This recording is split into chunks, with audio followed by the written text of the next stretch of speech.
To be called to the House floor for votes around 10:30. We'll go as long as we can up until those votes, and then I ask members to come back as soon as they can after voting. Upon conclusion, well, I also want to ask members, when you're entering and leaving the chamber, because there's hearings going on all across the Capitol because this time of day, please go in and out through the side door. Those doors make a lot of racket when you come in and out, so ingress and egress through the anteroom. All right, with that, I want to welcome our witnesses and thank them for their service to our nation. We are meeting today to review the Pentagon's FY27 budget request. Each year, the budget presentation gives us the opportunity to take a hard look at the threats we face and our ability to deter and defeat them. It helps us decide on a level of investment that will actually secure our homeland and protect our interests across the globe. Here are the facts that underlie this year's budget request. We are confronting an unprecedented global threat environment with multiple adversaries working together to undermine our security and that of our allies. They are building alliances and supporting each other with drones, munitions, missile technology, and energy supplies. And China is leading the charge against us.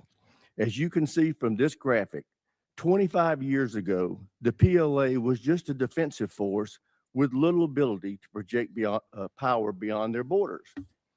Today, the PLA is a modernized military force capable of projecting power well into the Pacific. Their rapid military buildup has delivered thousands of new ships, subs, missiles, and space assets that severely challenge our ability to safeguard our national security interest in the Indo-Pacific. China continues to invest heavily in the PLA's military modernization, announcing another 7% increase in defense spending this year. As a result, they are spending more of their GDP on defense than we are. In fact, as you can see from this graphic, all of our adversaries are spending more of their GDP on defense than we are. Meanwhile, our defense spending as a percentage of GDP has been steadily falling since World War II. That yellow line that you see on the graph cutting across that bar represents 4 to 5% of GDP spending. History has shown that meeting or exceeding that level of investment ensures we can truly deter our adversaries. That's also the level of investment we're asking our allies to make. But for years, we've chosen not to make that same level of investment ourselves. Since World War II, defense spending has shrunk significantly as a percentage of federal outlays, as you can see from the red line on that chart. Nonetheless, non-defense spending, on the other hand, accounts for over 85%, and it's been increasing for that same period of time. This underinvestment in our defense has had very real consequences. Our defense industrial base, long the envy of the world, has atrophied significantly. We're no longer capable of manufacturing for our warfighters at scale or speed. Just look at shipbuilding. China builds 47% of the world's ships. The U.S. builds 0.1%. We build fewer ships than Croatia or the Netherlands. Our global munition stockpiles are low, and we lack the capacity to rapidly restock magazine depth. We have very little industrial capacity to mine, refine, or process critical minerals. As a result, many of our defense supply chains are reliant on the very adversaries we seek to deter. Beyond the impact to our industrial base, the inadequate investment in our defense has resulted in a vicious cycle that has pitted sustainment against modernization. For years, administration after administration comes to this committee with budgets asking us to decommission weapon systems that they admit we still need, or to cut funding for training, parts, and supplies, or to put off needed maintenance to the facilities where our service members live and work, or to reduce the number of military personnel. These budgets have asked us to make these sacrifices and accept the near-term risk so we could afford to reinvest in military modernization, which is something we desperately need to do. But we in Congress consistently rejected this mutually exclusive choice. Instead, we divided up the limited budget we were given and made a worse choice. We underfunded both sustainment and modernization. The result is we don't have near enough munitions, ships, aircraft, or autonomous systems to ensure dominance against every adversary. And the ships and aircraft we do have suffer from unacceptably low mission-capable rates. Fortunately, that's about to change. This president has requested a historic $1.5 trillion budget for our national defense. For the first time in over 40 years, we've been presented a budget that accounts for the true cost of American deterrence. This budget fully funds both sustainment and modernization. It provides a 24% increase in operation and maintenance, including a 20% increase in core readiness programs like flight hours and combat exercises. It includes a 115% increase in funding to repair and improve facilities for our service members and their families. It increases military end strength by 44,000 and provides for a historic pay raise for our service members. It calls for an unprecedented 76% increase in procurement and 64% increase in research and development.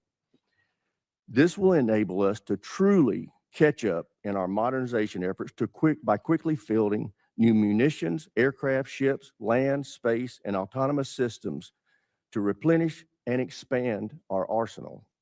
It directly confronts the challenges in our defense industrial base with over $100 billion in investments to revitalize manufacturing, expand domestic and allied critical minerals projects, and secure our supply chains. Finally, this level of investment gets defense back to 4.5%. That's where we need to be if we want to truly deter conflict. It also ensures that America leads by example as our allies heed the president's call to increase their defense spending and improve their military readiness.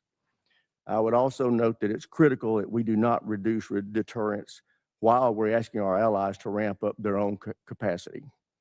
And that's something we're going to be paying a lot of attention to in this committee. Before I close my remarks, I want to highlight the bravery, dedication, and professionalism of our warfighters throughout this conflict with Iran. Their tremendous work to achieve the very clear military objectives of this operation has given the president the opening he needs to negotiate a true and lasting peace that will ensure Iran never acquires a nuclear weapon. Mr. Secretary, General Kane, thank you for being here. I look forward to hearing how this budget request will ensure our military can preserve American deterrence for generations to come. And with that, I yield to my friend, the ranking member, for his opening statement. Well, thank you, Mr. Chairman. I appreciate those opening remarks. I want to start by agreeing with you on the last point. Our troops have performed incredibly well in the last 15 months. They have been asked to do more than anyone expected, and they have demonstrated the incredible capability of the United States military. I think we should all recognize that. Even if we question the strategy, some of the decisions behind it, our troops deserve nothing but our praise for the incredible job that they have done. It has not been perfect. Certainly mistakes have been made, but we have demonstrated to the world that we have a highly capable military. And I hear the chairman on the need for an increased budget. I think there's a whole lot of needs across the United States of America that would have the same attitude about healthcare, about education, about infrastructure. But the problem is we have a $40 trillion debt, and we insist on cutting taxes for absolutely everybody, so we reduce the amount of revenue that is available to that. We also have to have a national security strategy that lives within a sound fiscal picture. Most experts would say that the most profound threat to our national security right now is exactly that, is our fiscal picture. How are we going to continue to be able to afford to fund the things we need to fund as we run the debt ever higher? The other thing worth worrying about is the Pentagon has not yet passed an audit. If we give them what is roughly a 50 to 60% increase, is that money going to be well spent? We have every reason to doubt that. Now, I will say, and I praise the chairman, this committee, and in a bipartisan, bicameral way, we have tackled the problem of acquisition reform. I think last year's bill put us on a good trajectory to get to the point where we can, in fact, innovate faster at scale. I also believe the Pentagon has been working on that. We've had many meetings with Deputy Secretary Feinberg, who is focused on that, but we got a long way to go. Can the Pentagon really absorb another $500–600 billion, depending on what the supplemental and the reconciliation package are? I don't think so. We need to pay as much attention to how we're spending the money as to how much we're spending, and we never seem to do that. But the larger problem is the strategy that has been put before us. I looked through the Secretary's remarks, and I've heard you give speeches before about this, about how realism is our strategy. And I find that absurd, and given what we are doing. You can say a lot of things about the strategy, but calling it realistic? We started a full-scale war in the Middle East against Iran to try to reshape the Middle East. Now, we can talk about that in a bunch of different ways, but it is the exact opposite of realism. And in fact, starting wars in the Middle East that get out of control and lead us to have far greater costs for the benefits is one of the cornerstones of the unrealistic strategy that this administration has criticized over and over and over again. And yet here we are in a full-scale Mideast war, and we've seen the costs of that. Certainly at the top of that list is 13 service members killed and hundreds wounded, but it goes way beyond that, that thousands of civilians have been killed. Over a dozen countries now have been dragged into this war in one way or another. The Israel-Lebanon war has exploded since this war started. We now have a conflict between the Shia militias in Iraq and Kurdistan that is straining, to put it mildly, our relationship with Iraq, and also causing greater chaos throughout the Middle East. We see the impact on the economy. Certainly here at home, gas prices up by over $1. The impact of the fertilizer increase is going to come later as food prices skyrocket. But what is happening to us is a small part of what's happening to the rest of the world. Certainly the Middle East's economy has been tossed up in the air, but dozens of countries are rationing gasoline as we speak and experiencing extreme economic pain because of this war. So there's nothing realistic about that. And one of the big questions that we need to get answered today is, where is this going? What is the plan to achieve our objectives? We've seen the cost, and the cost is very, very high. All we keep hearing on the objectives is we keep seeing all of the targets that we have struck. And again, that is an incredible accomplishment from a tactical standpoint.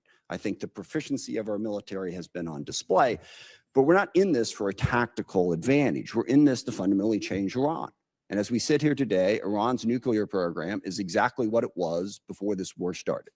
They have not lost their capacity to inflict pain. They still have a ballistic missile program. They're still able to blockade the Strait of Hormuz and have the ships that are capable of doing that. What is the plan to get that to change? And most disturbingly, the president keeps telling us that it's over. What was it? A week ago Friday, the president announced that Iran had agreed to give up their nuclear program, to give up their ballistic missile program, to stop support for terrorist groups, to reopen the Strait of Hormuz. The only problem with that is literally none of that was true. He was completely making it up. It wasn't. Iran hadn't even agreed to meet with us, as became embarrassingly clear as the day spun out and poor J.D. Vance had to keep going back and forth to the airport. We never even had a meeting. So wish fulfillment is not really a strategy. I mean, maybe the president thinks he's doing some sort of Jedi mind trick and can tell Iran, you will give up your nuclear weapons, and they automatically will, but that's not working. So what we need to hear today is what is going to work. We have 50,000 troops in the region who are still at risk. How are those tactical victories going to translate into some sort of strategic success? And by the way, this is one of the things that realism recognizes. You can win a whole lot of little small battles and lose the war, which is why you don't stumble into the war in the first place. But at the same time, we're doing all of this on our own as we increasingly push away all of our allies. Sometimes just because we want to do what we want to do, we don't want to have to consult them, sometimes just gratuitously insulting them. I mean, in the middle of this war where we were asking NATO to come join us, the president took time out to insult President Macron and his wife. Okay, how is that helping us to try and belittle everybody in the world? And I also, for the people who are criticizing NATO over this war, I will remind people that NATO is a defensive alliance. What that means is every country in it pledges to defend a country if attacked. And when we were attacked on 9/11, that's what NATO did. They put in Article 5, and for 20 years they fought beside us. NATO is not if any one of the countries decides to unilaterally and unwisely start a war precipitously that everyone else is supposed to join. That's not the way it works. So berating and belittling our allies after we did that and driving them ever further away from us, how is that realistic? Not only are we going to try to reshape the Middle East, but we're going to do it alone while we're pushing everybody away from us. And then we have other tools in our arsenal.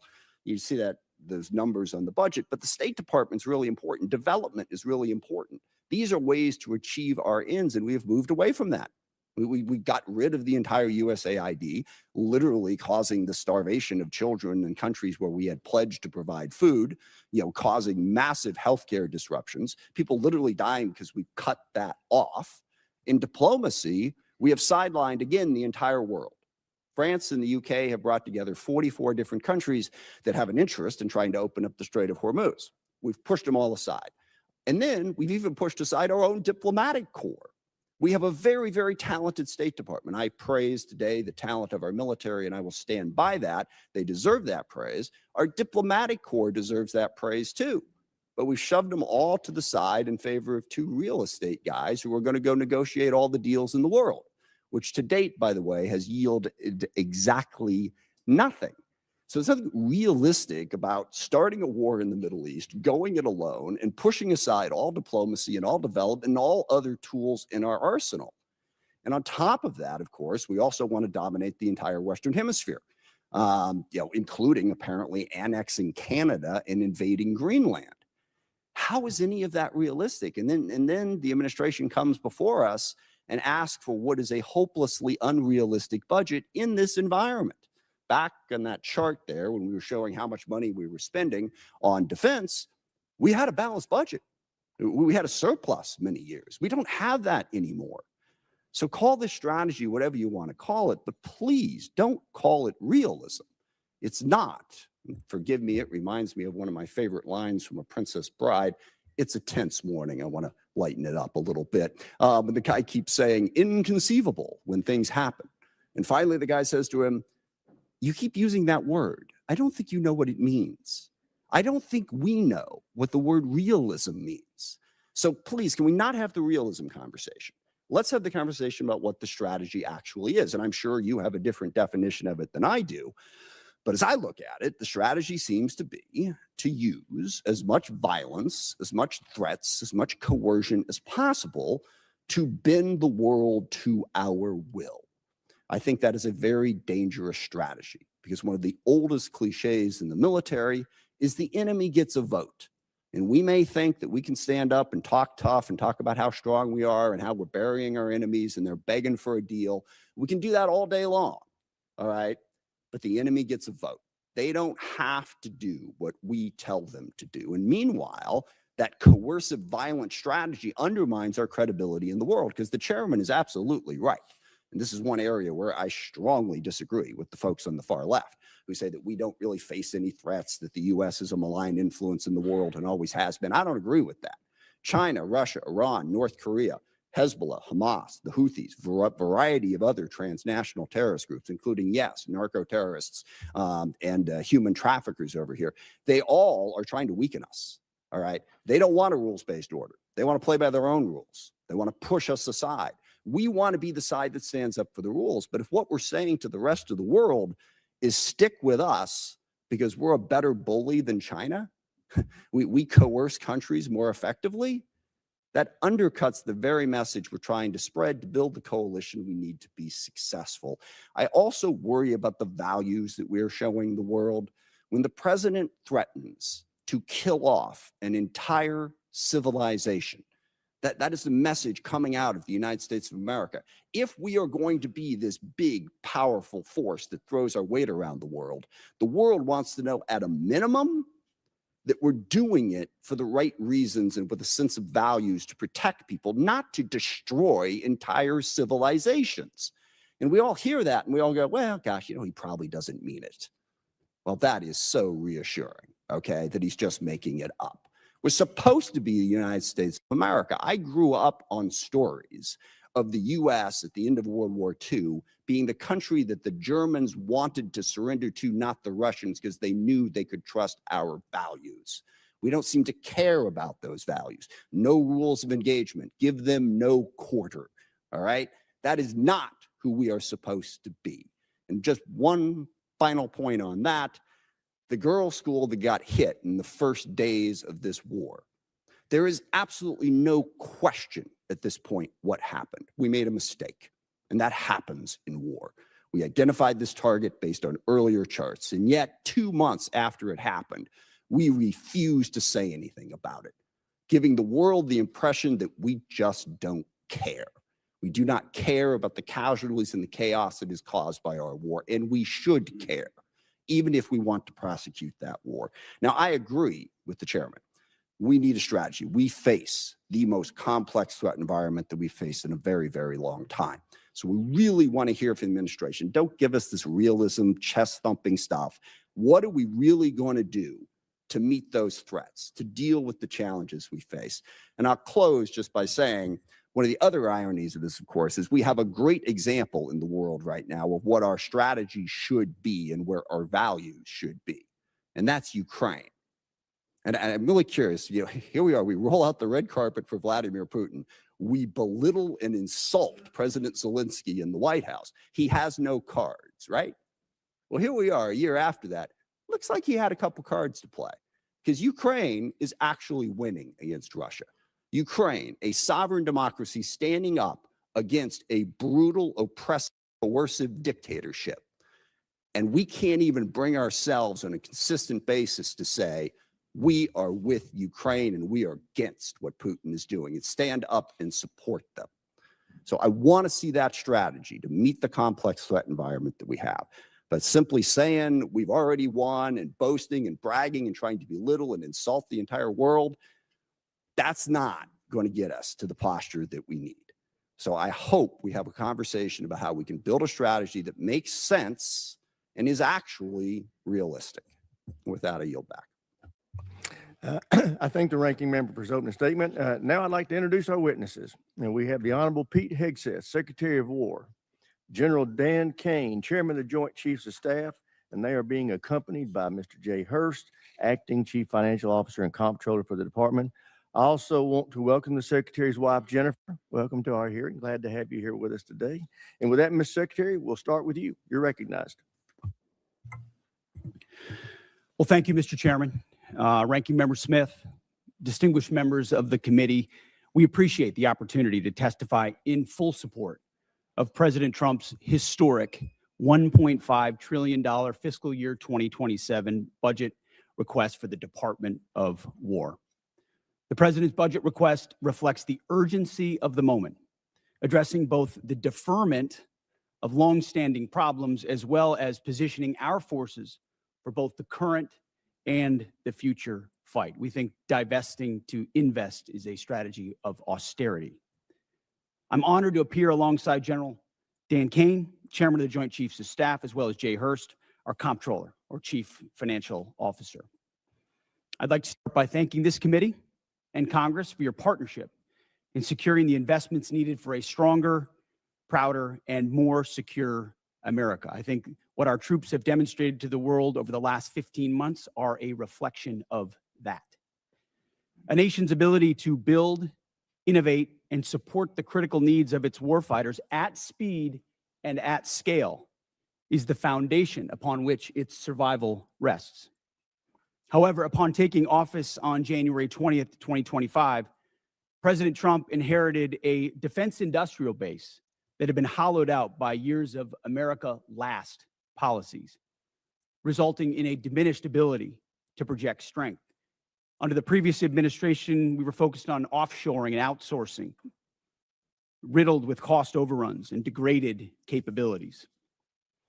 Under the leadership of President Trump, our builder-in-chief, we are reversing this systemic decay and putting our defense industrial base back on a wartime footing. If you ask anyone at our Pentagon, urgency informs everything we do.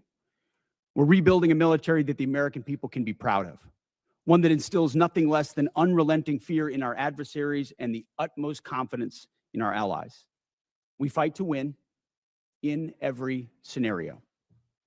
The $1.5 trillion FY27 budget put forward by the President will build upon the historic $1 trillion FY26 top line and continue to reverse the 4 years of underinvestment and mismanagement of the Biden administration.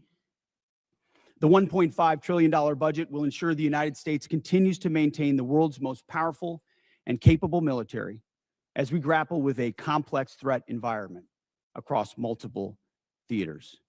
Not to mention, this budget also includes a historic troop pay increase, 7% for lower enlisted, and the budget eliminates all poor or failing barracks. Quality of life for our troops is front and center in this budget as well. By supercharging our industrial capability and transforming how the department does business, we're restoring American commercial dominance at a pace unseen in generations, transforming the defense industrial base from a broken, slow-moving system of the past.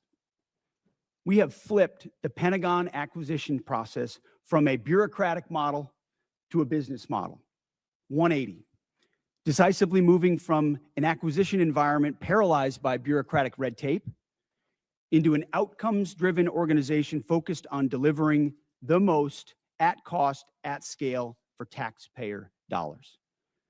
Over the past year, through historic multi-year procurement agreements, smart business deals for things like critical munitions and capabilities, we've sent an unambiguous demand signal to industry partners to build more and build faster. The result has been a surge, a revitalization of our great American factories and a massive reinvestment in the skilled American workers who serve as the industrial muscle behind our warriors. Let me briefly provide you with some concrete high-level metrics of what's been accomplished over just the past few months. These are announced new facilities and investments to support American warfighters, and I would refer you to the screen. The department has helped stimulate more than 250 private investment deals in 39 states, in 180 cities, and 150 companies worth more than $50 billion. It's resulted in 280 new or expanded facilities, more than 18 million new square feet of American manufacturing, and more than 70,000 new jobs in defense. This is the key part of this. These $50 billion of investment in new plants, new assembly lines, and new factories, these are private investments, not taxpayer dollars. By changing our departments, transforming our department's business model, American companies are investing in America with their own money, their own capital, a historic demonstration of American manufacturing and defense revitalization, all again with their capital, not Uncle Sam's. This has never been done before and is long overdue, from a bureaucratic model to a business model. Anyone on the outside looking in at what's been done inside this Pentagon in the last 12 months cannot deny the fundamental transformation at speed, at scale, to innovate and meet the threats of today and tomorrow. These investments equal great things for America, American families, and American workers, and help to ensure that our warfighters are able to defend the American dream and all American made. Together with the help of the policies, updates, and appropriations passed by Congress, President Trump's War Department has begun to turn the lights back on in manufacturing towns across this country, and once again, forging a lethal arsenal of freedom. Where critical supply chains are threatened, the War Department has acted decisively to inject capital, stimulate production, and prevent adversarial exploitation. We are firing up the American economic engine, and at every level of our defense industrial base. Every policy we pursue, every budgetary item we request serves to ensure the department remains laser-focused on increasing lethality and survivability of our forces from the front lines to the factory floors. This is a historic budget, as you said, Mr. Chairman. This is a fiscally responsible budget. This is a warfighting budget. And speaking of warfighting, the topic of Iran, I'm sure will come up today. which I very much welcome discussing. I look forward to sharing the incredible successes of our military, achieved in a matter of weeks. President Trump, unlike other presidents, has had the courage to ensure Iran never gets a nuclear weapon, and he's ironclad in that. We have the best negotiator in the world driving that deal.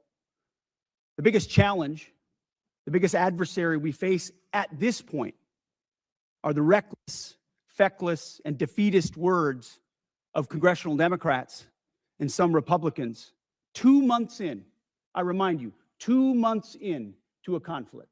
Lest I remind you, and my generation understands how long we were in Iraq, how long we were in Afghanistan, how long we were in Vietnam. 2 months in on an existential fight for the safety of the American people, Iran cannot have a nuclear bomb. We are proud of this undertaking. I am proud that President Trump has had the courage to do it, and I look forward to sharing more about what our troops have accomplished. So I thank you again for the opportunity to address this committee. I ask that God would continue to watch over our troops in harm's way, and those that have fallen are always in our memory, and we fight to ensure their legacy. Look forward to answering the questions of this committee.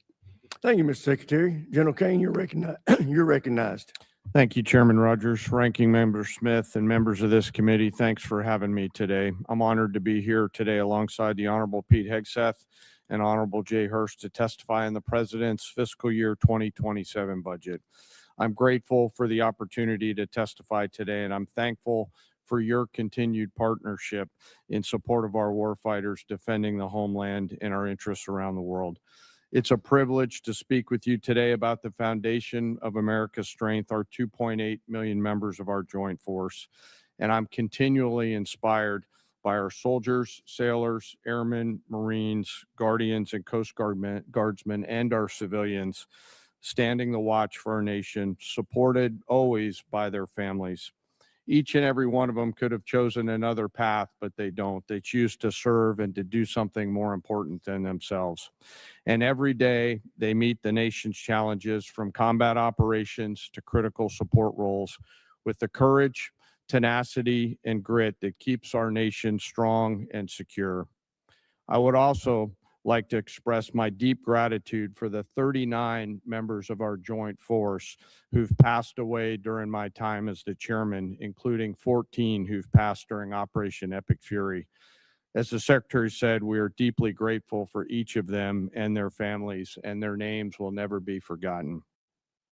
As the chairman, my duty is to ensure our civilian leadership has a comprehensive range of military options and the associated risks that to those leaders who make the nation's hardest decisions, and offer my military advice privately. I owe the President, the Secretary, and the Congress the truth at every turn. My blueprint for this role is General George C. Marshall.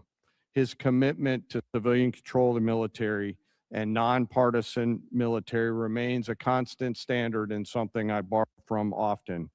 I strive daily to emulate his candor, delivering the facts to our leaders and telling them always what they need to hear, not always what they want to hear. And once a decision is made, executing it with absolute dedication, and that is the demand of our profession.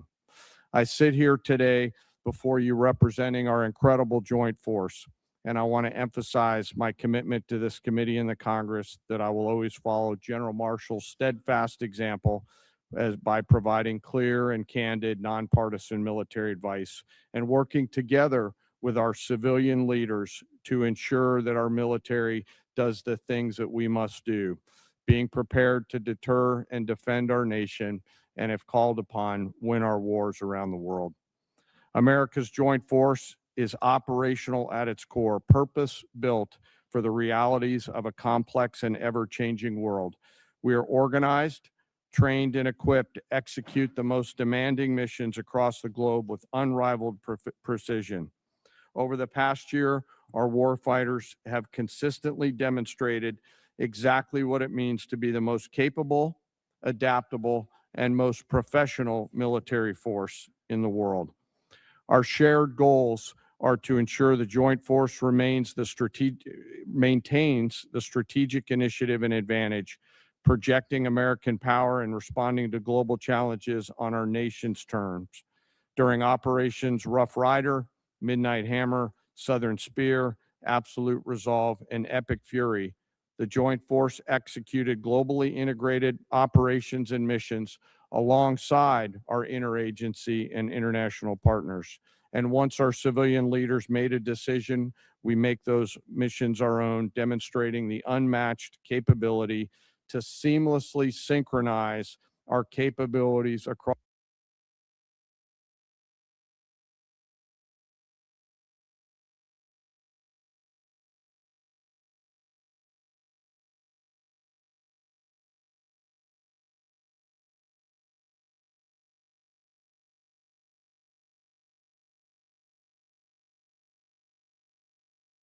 and rebuild our strength continuous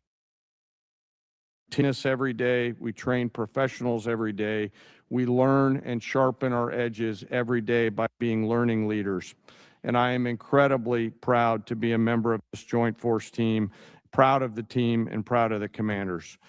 As the chairman and the ranking member both said, we live in complex and dynamic times where global risk is scaling. The complexity of today's modern battlefields demands our constant adaptation, innovation, and partnership with this Congress. As a joint force, we're up to the challenge. We're built for this environment. However, continued success is not guaranteed by past achievements. It must be secured through forward-looking partnerships with Congress. And to drive this pace and change and maintain our superiority, we need timely, predictable, and sustained investment. The resources we discussed today are critical to modernizing our force and ensuring that whatever threats emerge in the future, that your joint force is ready to meet those challenges to protect our interests and defend our nation. As the Secretary said, the President's fiscal year 2027 budget supports the Department's goals of recharging the defense industrial base and the national industrial base, ensuring our military is ready, securing our military advantage. Within the joint force, the uniform side, our priorities remain the same, ensuring our warfighters are properly armed, globally integrated, and ready, while always taking care of our people. And what truly sets our people apart from other militaries around the world is the 1.8 million members, enlisted members of our force, who maintain readiness beyond reproach and are the envy of every other nation. I'm joined today by the Senior Enlisted Advisor to the Chairman, Dave Isom, who's here with me today representing the 1.8 million members of the enlisted force. He is a great American, not an Americant. While we face dynamic and a dangerous world, I have the absolute trust in the extraordinary men and women who come and volunteer to serve our nation within our joint force. They execute the missions quietly every day, and coupled with the American spirit, outthink, outcompete, and relentlessly innovate, we will maintain our decisive edge, but doing so requires your partnership. We stand ready today to answer our nation's call. It remains the honor of a lifetime for me to serve alongside the members of this joint force. And as we sit here today in this important hearing, I ask us all to remember our deployed teammates who are out there right now doing our nation's business. And may we again always remember our fallen, who've given us the gift of an incredible example, and their family members who continue to show us what courage and grit look like. Thank you again for your enduring support, and I look forward to your questions. Thank you, General. I recognize myself now for questions. Secretary Hegseth, thank you for undertaking the Arsenal of Freedom tour and the great work the department's doing to help enhance our capacity in our defense industrial base. Could you tell us how last year's reconciliation bill helped enable what you have been able to do, and what you think this year's FY27 budget request will do on that front? Well, Mr. Chairman, thank you for your leadership and your support on that topic. I mean, coming into this position, we fell in on a lot of the reforms you and this committee have been advocating for a long time, looking for somebody that was willing to run with them. And our department have run with those. And that reconciliation bill last year was kind of the rocket fuel to initiate President Trump's priorities in this department. So we fell in on a department that was focused on a lot of the wrong things, going in the wrong direction.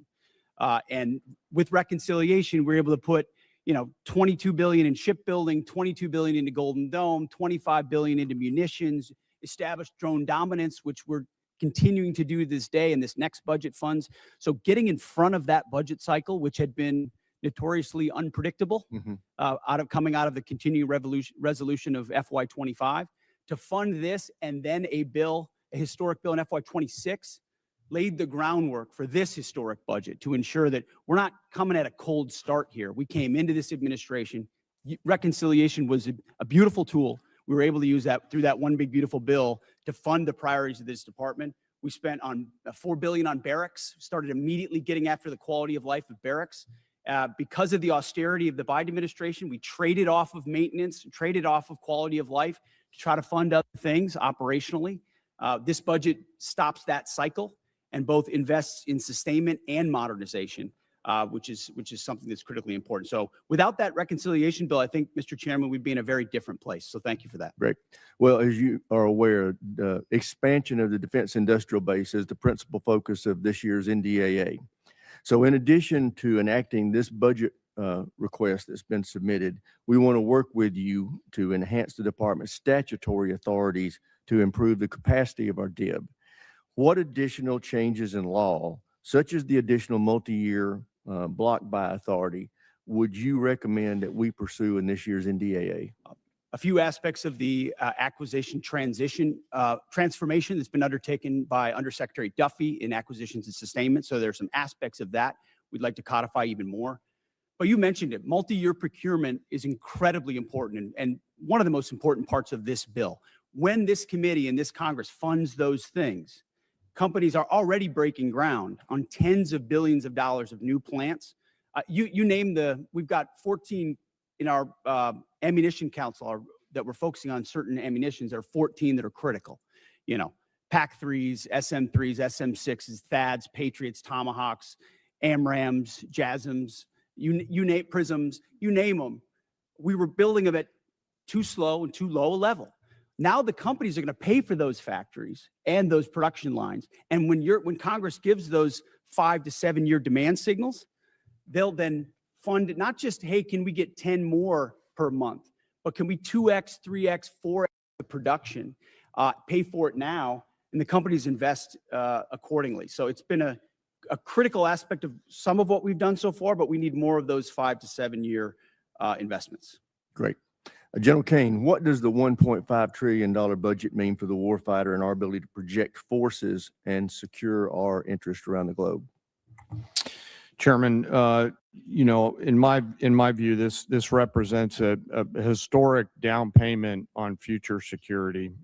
If the budget is approved and ultimately deployed, as we look at the character of warfare changing very, very fast, what's layered in to this budget by our civilian leaders will allow us to start getting ahead of where technology is evolving. And as I mentioned, the character of warfighting is changing pretty quickly.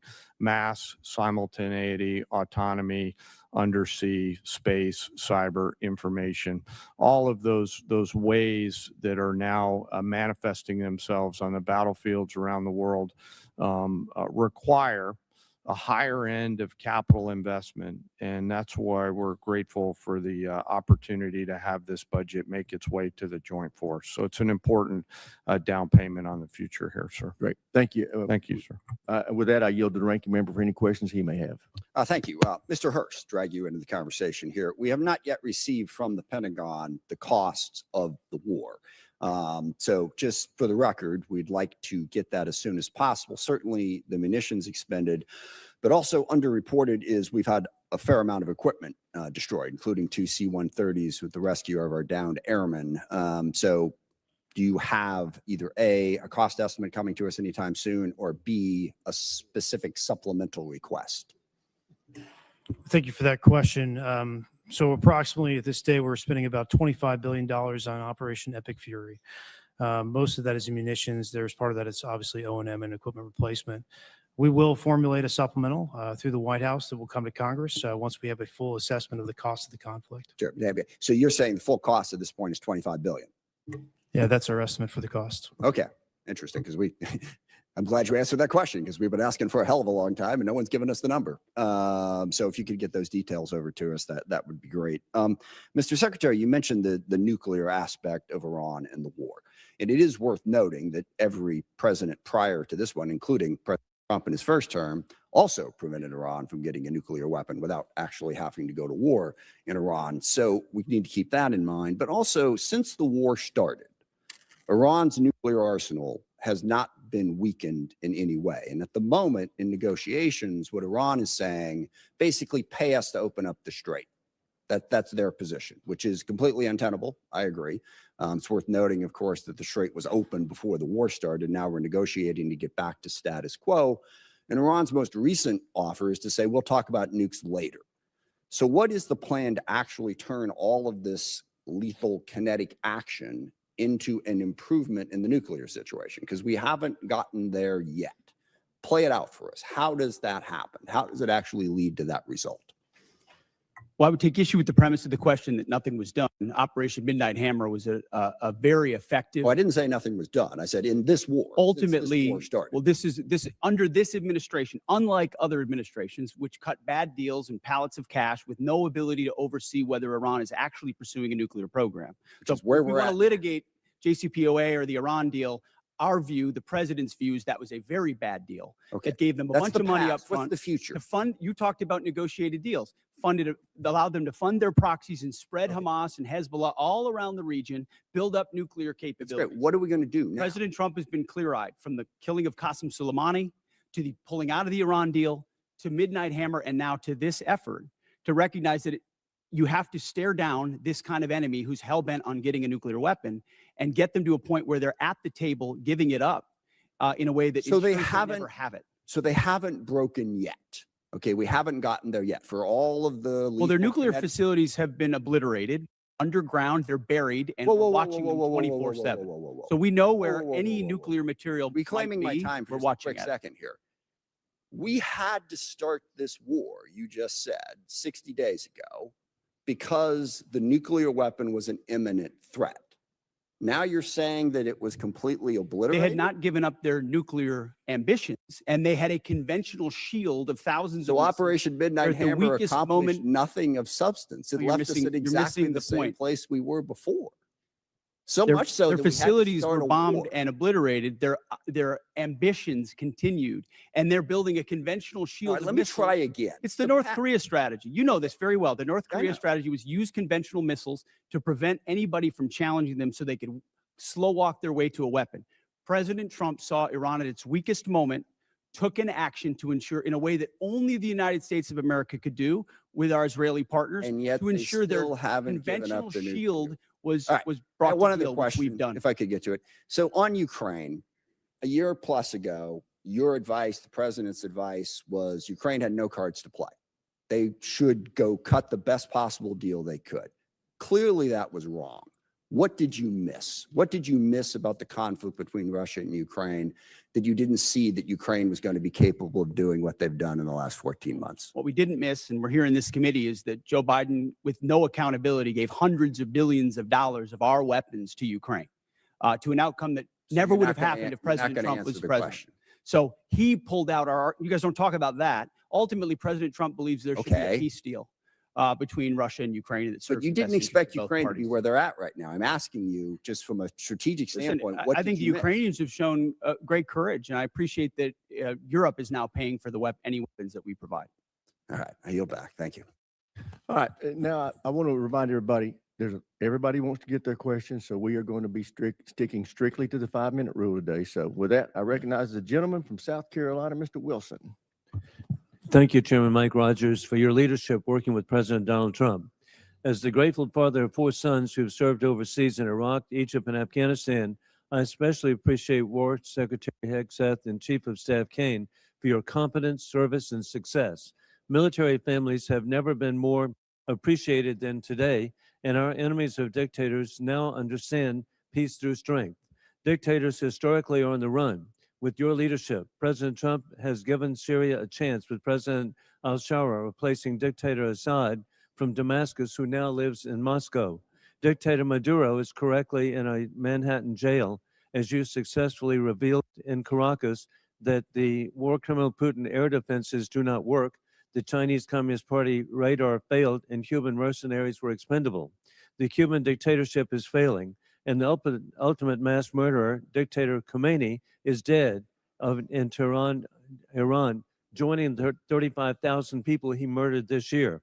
With your leadership, American morale has never been higher, and hopes for freedom of the oppressed people of Iran, Cuba, Russia, and China have never been higher.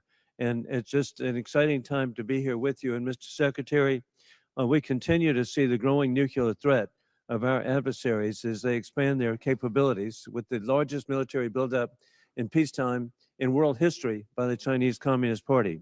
How critical is it that we continue, as at the Savannah River site in South Carolina, to develop the plutonium pit processing so that we have modernization? Well, Congressman, I appreciate that question. On nuclear modernization, this budget funds $71 billion to modernize the triad in ways that we had neglected to do, and our nuclear triad underwrites everything. But I really appreciate your opening statement. I think something that obviously the media doesn't want to cover and doesn't want to talk about is the historic record-breaking surge in recruiting in our ranks. 30-year record in recruiting of Americans wanting to join our joint force, wanting to put the uniform on. We're meeting recruiting goals halfway through the year. We couldn't meet our recruiting goals under the previous administration. Under Joe Biden, Americans didn't want to join the military. We couldn't get it. Now we have to turn people away and push them to the next fiscal year. That's why this budget grows our force by almost 50,000. Ultimately, additional troops into the force that we believe we can recruit. That's the best vote of confidence I can imagine. Well, hey, even better, hey, Mr. Secretary, retention. You're really understating, leaving no airmen behind. Hey, what an inspiration on Easter Day. God bless y'all and what you've achieved. With that in mind, too, General Kane, with your VMI military perspective, war criminal Putin is losing in Ukraine as his 30-day special mission is now 4 years of, as the Secretary has identified, courageous Ukrainian success led by President Vladimir Zelensky. I appreciate that NATO and the EU have unified for Ukraine as the U.S. ranks 17th per GDP in assistance for Ukraine. Ukraine is frontline, stopping war criminal Putin from resurrecting the failed Soviet Union, rigging elections in Belarus, invading Ukraine, keeping troops in Moldova, and with the Israeli invading and rigging elections in the Republic of Georgia. As we're transitioning greater responsibility to our NATO allies, how do we ensure seamless integration to deterrence during this shift?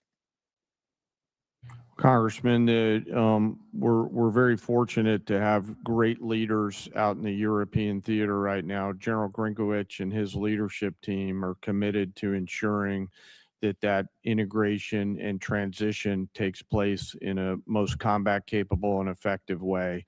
Very entrepreneurial leaders out there across the components, and with General Grinkowicz, and he's doing a great job out there, as the committee knows. And indeed, as we conclude, historically, President Trump, Mr. Secretary General, you have united the Middle East nations unprecedented to ally with the United States. You have united Latin America unprecedented to ally with the United States. You've united the Indo-Pacific unprecedented to ally with the United States, and united NATO and EU unprecedented to ally with the United States. You're achieving peace and deterrence through strength. I yield back. Gentleman yields back. Chair not recognized. Gentleman from Connecticut, Mr. Courtney. Thank you, Mr. Chairman. Mr. Secretary and General Kane, this morning's Wall Street Journal's lead headline reads, quote, Trump tells aides to prepare for an extended blockade of Iran. It goes on to describe, again, the thinking behind the strategy, but also talks about how prolonging the blockade is going to continue to drive up energy costs all over the world.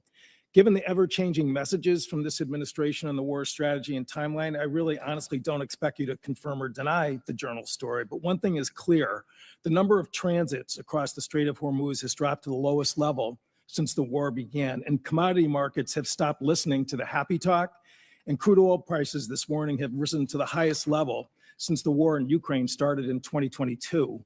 AAA reported this morning that the average price of gas is $4.30 a gallon, up 30 cents in 1 week. Diesel's average is $5.45. My friend, Mr. Garamendi, says in California, it's closer to $8 a gallon. And fertilizer prices have also hammered farmers at exactly the same time they're beginning planting all across the country. Aside from the damage this war has done to American consumers, farmers, and small businesses, I want to focus for a minute on the cost of the war and our military readiness, particularly to other combatant commands. Mr. Secretary, you put out a national defense strategy in January, which listed the threat assessment facing our country. China was number one, with the second largest, most powerful military in the world, of course.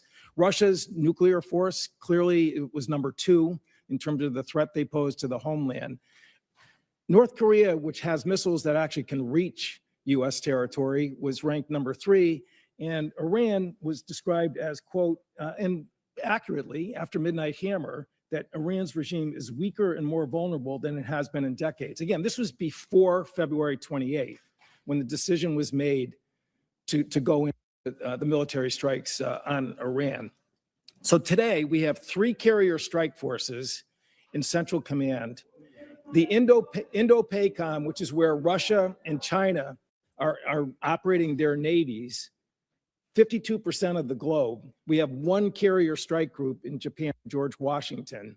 And the imbalance in terms of just, what our commitments and frankly, what our national defense strategy, is just blindingly obvious in terms of what this war is doing.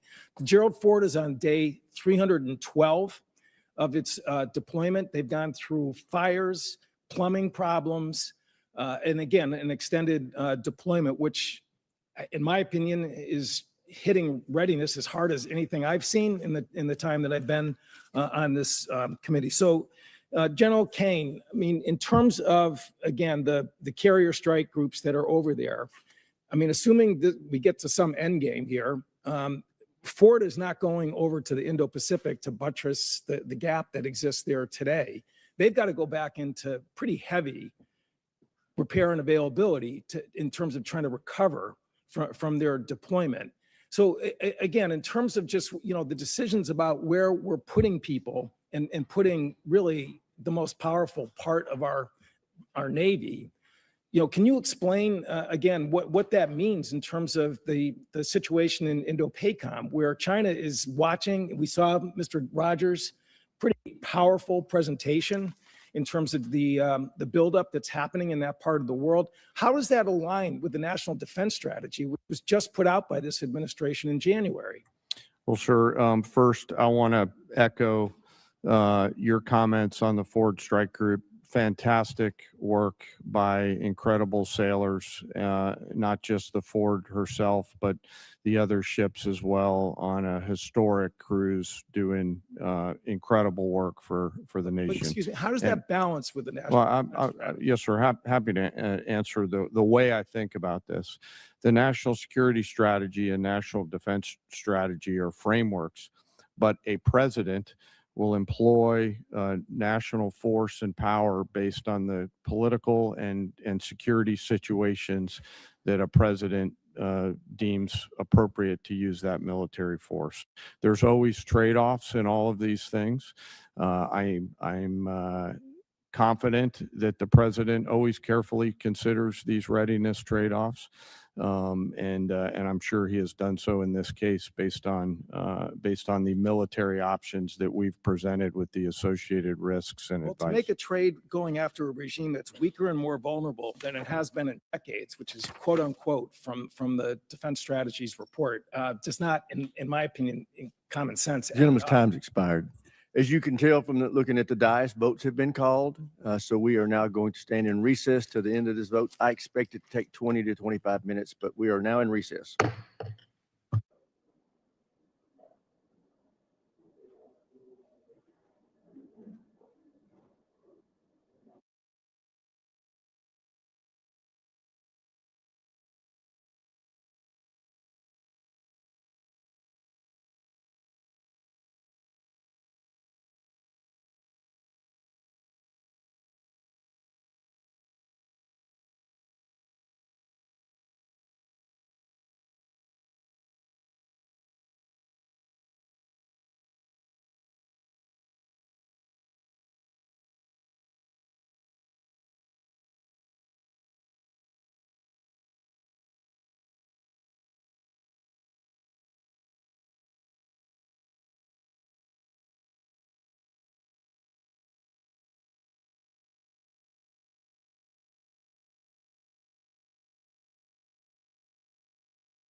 Here, we'll come back to order. Secretary, can you hear my voice clearly? General, can you hear my microphone now? Okay. Yes, sir. Gentleman from Ohio, Mr. Turner is recognized. Thank you, Mr. Chairman. Secretary Hegseth, your written testimony on page 20 includes a statement concerning the importance of FISA and Section 702, which is incredibly timely because this body is going to be voting today on 702, which could be expiring this week. You state this vital tool keeps Americans safe, provides critical intelligence to our warfighters, and is subject to a rigorous system of oversight by all three branches of government to guarantee the protection of the constitutional rights of the American people. Thought I'd give you a moment to expound on that because this is going to be very important because there's several people who right now in this body are going to be considering their support for 702's reauthorization. Well, thank you for that opportunity, Congressman. Yes, this department strongly supports the reauthorization of FISA 702. And it is not hyperbole to say many of the most important missions we have executed could not have happened without the intelligence gathered through FISA 702. So we would urge members to support that so we can continue doing the good work of the American people. Thank you, Mr. Secretary. I appreciate your comments that Iran must never be permitted to obtain a nuclear weapon. There have been many comments that have been made concerning allies who have not assisted or supported the effort. General Kane, there have been many allies who have been essential for us to be able to execute the functions necessary both for Midnight Hammer and for the current ongoing operation. I'd like to ask you to speak for a moment about the essential aspect of the allies that are supporting the effort. There are bases that are necessary, are forward operating facilities, both our allies in the Middle East, both our NATO allies, those in Europe, throughout. We would not be able to undertake this current operation without the use and support of facilities that we have in our bases throughout NATO, Europe, and the Middle East. If you could, for a moment, expound on the integral nature of our facilities that include those bases that are located within our allies. Well, Congressman, from a purely military standpoint, allies and alliances are important. They allow us, you did a better job than I could on articulating the importance of access, basing, and overflight considerations. You know, who those allies are and the quality of those alliances are left our civilian leaders, but certainly we appreciate those allies who've helped us and assisted us along the way. General, you would describe them as having been essential. Yes, sir. Because it's very important. I mean, we want to make certain that, you know, that we treat adversaries as adversaries and allies like allies, especially those that are essential. The king was here yesterday, and as he was speaking, he received a standing ovation when he implored this body to continue our support for Ukraine. In the 2026 National Defense Strategy, it assesses Russia will remain a persistent, manageable threat. It specifically identifies Russia's continued threat to Ukraine, and we have, of course, currently the presidential continued drawdown authority that can support Ukraine, and also the President Trump announced Pearl, the prioritized Ukraine requirements list, and in the FY 2026 NDAA, there is the $400 million that is included in the European capacity building within the defense security cooperation. General, the last time it went on the House floor with respect to funding for Ukraine, there was a vote in the House of over 300 members of the House that supported Ukraine. Could you please give us a description of some of the things currently that we're doing operationally to support Ukraine? Congressman, a few of those are probably left for classified session. We continue through our security assistance group Ukraine to assist with some information sharing matters. UCOM continues But you would to describe help. it as continuous and ongoing and essential for Ukraine with U.S. support. So much of the Gentleman's relationship. time's expired. Chair now recognizes the gentleman from California, Mr. Garamendi. Thank you, Mr. Chairman. Mr. Secretary and General Kane, let me begin by thanking the men and women of the United States military for their service and their bravery. I recognize that our service members have performed with extraordinary courage and tactical skill, and they've done incredible things that our country has asked them to. Their professionalism and selfless service are not in question and never have been. What is in question is the purposes and the strategic direction of this war. Mr. Hegseth, as Secretary of the Department of Defense, you are ultimately responsible for the conduct of the Iran war. Any unvarnished review of what is happening right now in the Middle East would reveal a geopolitical calamity, a strategic blunder resulting in worldwide economic crisis. The result of Trump's war of choice is a serious self-inflicted wound to America. It will take years and a new administration to recover from the grave damage to our standing in the world, as well as our economy and our military. We must remember that 13 Americans have been killed in action, hundreds wounded, and thousands of civilians killed, including more than 100 school children. The risk of this conflict was foreseeable. I'm certain that the Department of Defense knew that it was likely that in a war with Iran would create an international economic crisis by blocking the Strait of Hormuz and thus stopping 20% of the world's oil. Was this existential threat considered? Apparently not. During the 60 days of Trump's Iran war, critical munitions have been expended at an alarming rate, depleting magazine levels below what is thought necessary to hold China at bay. It will take years and tens of billions of dollars to restock. A significant part of the necessary Navy and Marine force in the Pacific has been removed and sent to support the Iran war. Our support of Ukraine has suffered as supplies and defense systems are diverted to the Iran war. America has lost irreplaceable aircraft, radar systems, and strategic bases have been shown to be vulnerable. The continued lengthy deployment of ships, equipment, and personnel has sacrificed readiness. We know what we have lost, but what have we gained? Let's consider that the regime in Tehran is still intact with new and more radical leadership, as are Iran's ballistic missile and drone forces, as is Iran's ability to rebuild their military industries.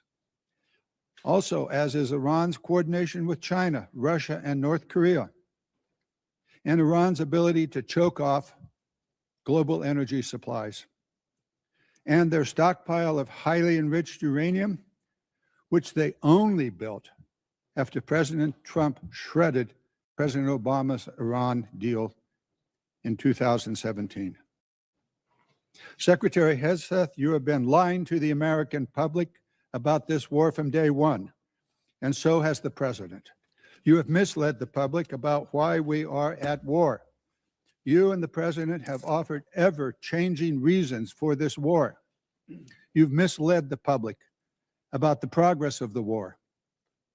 While the military has executed this war with tactical success, the strategy has been an astounding incompetence, doing immense economic damage to America. Mr. Chairman, And the Mr. world. Chairman, with the personal attack on the secretary, he should have an opportunity to respond. He certainly Thank will you. when I No, at the When time I you're am doing finished. it. It's the gentleman's time. He can use it as he sees fit and add an extra 5 seconds to Mr. Garamendi's time. Thank you. You and the President are ever-changing reasons for the war. You have misled the public about the progress of the war. While the military has executed this war with tactical success, the strategy has been an outstanding example of incompetence. This war of choice is a political and economic disaster at every level. Despite the president's promise to lower the cost of living, gas prices are up 40% and inflation is soaring. So much for lowering the cost of living. The president has got himself and America stuck in the quagmire of another war in the Middle East. He's desperately trying to extricate himself from his own mistakes. It is in America's and indeed the world's interest that he succeed in that. I yield back. Gentleman yields back. Chair, and I recognize the gentleman from Virginia, Mr. Whitman. Thank you, Mr. Chairman. I'd like to thank our witnesses for joining us today. General Kane, Secretary Hegseth, Mr. Hurst, thank you so much. I want to go to a statement I've been making here for the last several years, and that is we are in the most dangerous national security position that this world has been in since 1939. And we know that it's a critical effort that we undertake to make sure we can deter through the concept of peace through strength. Ms. Secretary, I'd like to start with you. We know that peace through strength has a number of tenets. I think the most important of those is presence. And we know that the United States has the Marine Corps Amphibious Ready Group, Marine Corps Expeditionary Unit that provides us that presence. We know there are over 2,000 Marines and an aircraft combat unit that are on board those vessels, and they let us do a number of different things. That's the crisis response team that gets to go around the world. Today, as we speak, we have 3 ARGMUs that are deployed around the world. Unfortunately, that's an anomaly. It should be standard. Secretary Hegseth, the president and the combatant commanders need maximum flexibility to respond in multiple places at multiple times to combat and deter these threats. I just want to get your perspective on your goal to make sure we have a persistent 3.0 ARGMU presence and to look at how are we going to make sure through our shipbuilding plans that we assure that we have the adequate number of amphibs that are being built. I think that number is probably right around 40. And then what are we going to do to make sure, too, that the A-sub-O, the operational availability, is going to be at the level where we can maintain an ARGMU 3.0 with the effort we have to put in to maintain these ships? So thank you for the question, the substantive question. Ultimately, we support 3.0 ARGMU. That presence right now gives us a lot of flexibility. Yeah. And this budget supports moving in that direction to ensure that this administration and future administrations have that kind of strategic flexibility with the incredible capabilities the ARGMU provides. We saw it in Southern Spear, we saw it on the Maduro raid, we see it right now. It's a persistent capability. So I think you'll find our shipbuilding investments to meet that as well. But if I may, sure. Yeah. I didn't get a chance. I didn't see a question in the statement from the congressman. I hope you appreciate how reckless it is. When I said reckless, feckless, and defeatist of congressional Democrats at the beginning, that came after watching you say the same thing on CNN this morning, a quagmire. My generation served in a quagmire in Iraq and Afghanistan, years and years of nebulous missions and utopian nation building that led us to nothing. What we have right now, the way you stain the troops when you tell them 2 months in, Congressman, you should know better. Shame on you. Calling this a quagmire 2 months in. The effort, what they've undertaken, what they've succeeded, the success on the battlefield that could create strategic opportunities, the courage of a president to confront a nuclear Iran, and you call it a quagmire, handing propaganda to our enemies. Shame on you for that statement. And statements like that are reckless to our troops. Don't say I support the troops on one hand, and then a 2-month mission is a quagmire. That's a false equivalation. Who are you cheering for here? Who are you pulling for? Our troops are doing incredible work. They've done incredible things for the entirety of this mission and achieved incredible battlefield successes. And you sit there and go on TV for your clickbait about quagmires. It undermines the mission. Your hatred for President Trump blinds you to the truth of the success of this mission and the historic stakes that the president is addressing, which the American people support. Iran's been at war with us for 47 years. You want to talk about a forever war?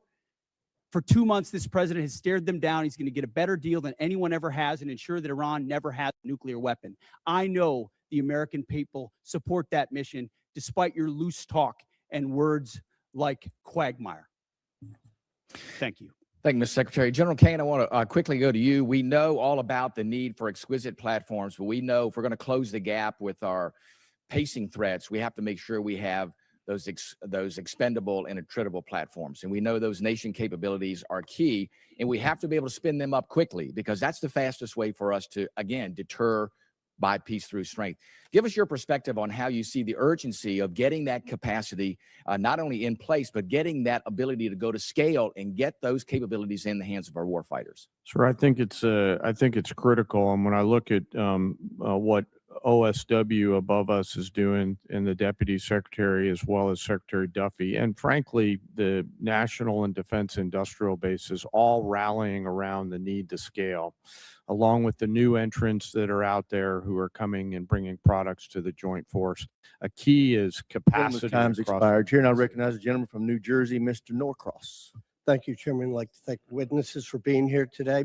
Mr. Secretary, it's well known that our Defense Industrial Base and Maritime Industrial Base has declined greatly over time. It's the shipyards. It's many of the things that you already spoke about. In my community, we used to have 3 shipyards, 40,000 workers. We've lost that critical job skills there and 40,000 people who know how to do it. And quite frankly, most of it went overseas because it was cheaper. Well, cheaper doesn't buy the security we need for our industrial base. I championed a provision in the 24 NDAA entitled Enhanced Domestic Content Requirement for Major Acquisition Programs. Had to do with our industrial base making things here in America long before this administration came in.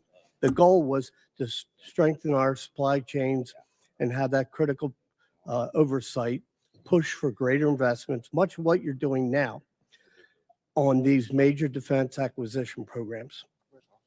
So we passed that in a bipartisan manner because we knew that this was critical and things can happen. Lo and behold, here we are.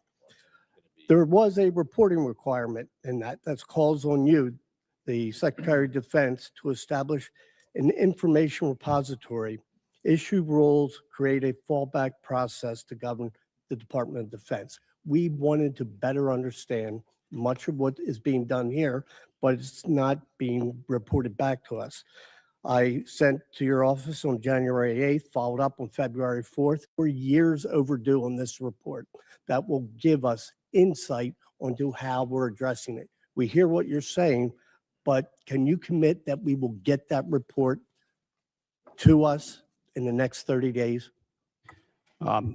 Unless Jay has additional details, I'll make sure we look into it. Whatever we can get to you as rapidly as possibly, we will. We'll also check with the new Navy leadership and make sure they're complying as rapidly as possible with every aspect that could apply to shipbuilding. That's been our focus on the Navy side. It's not just shipbuilding, major acquisition programs across the board.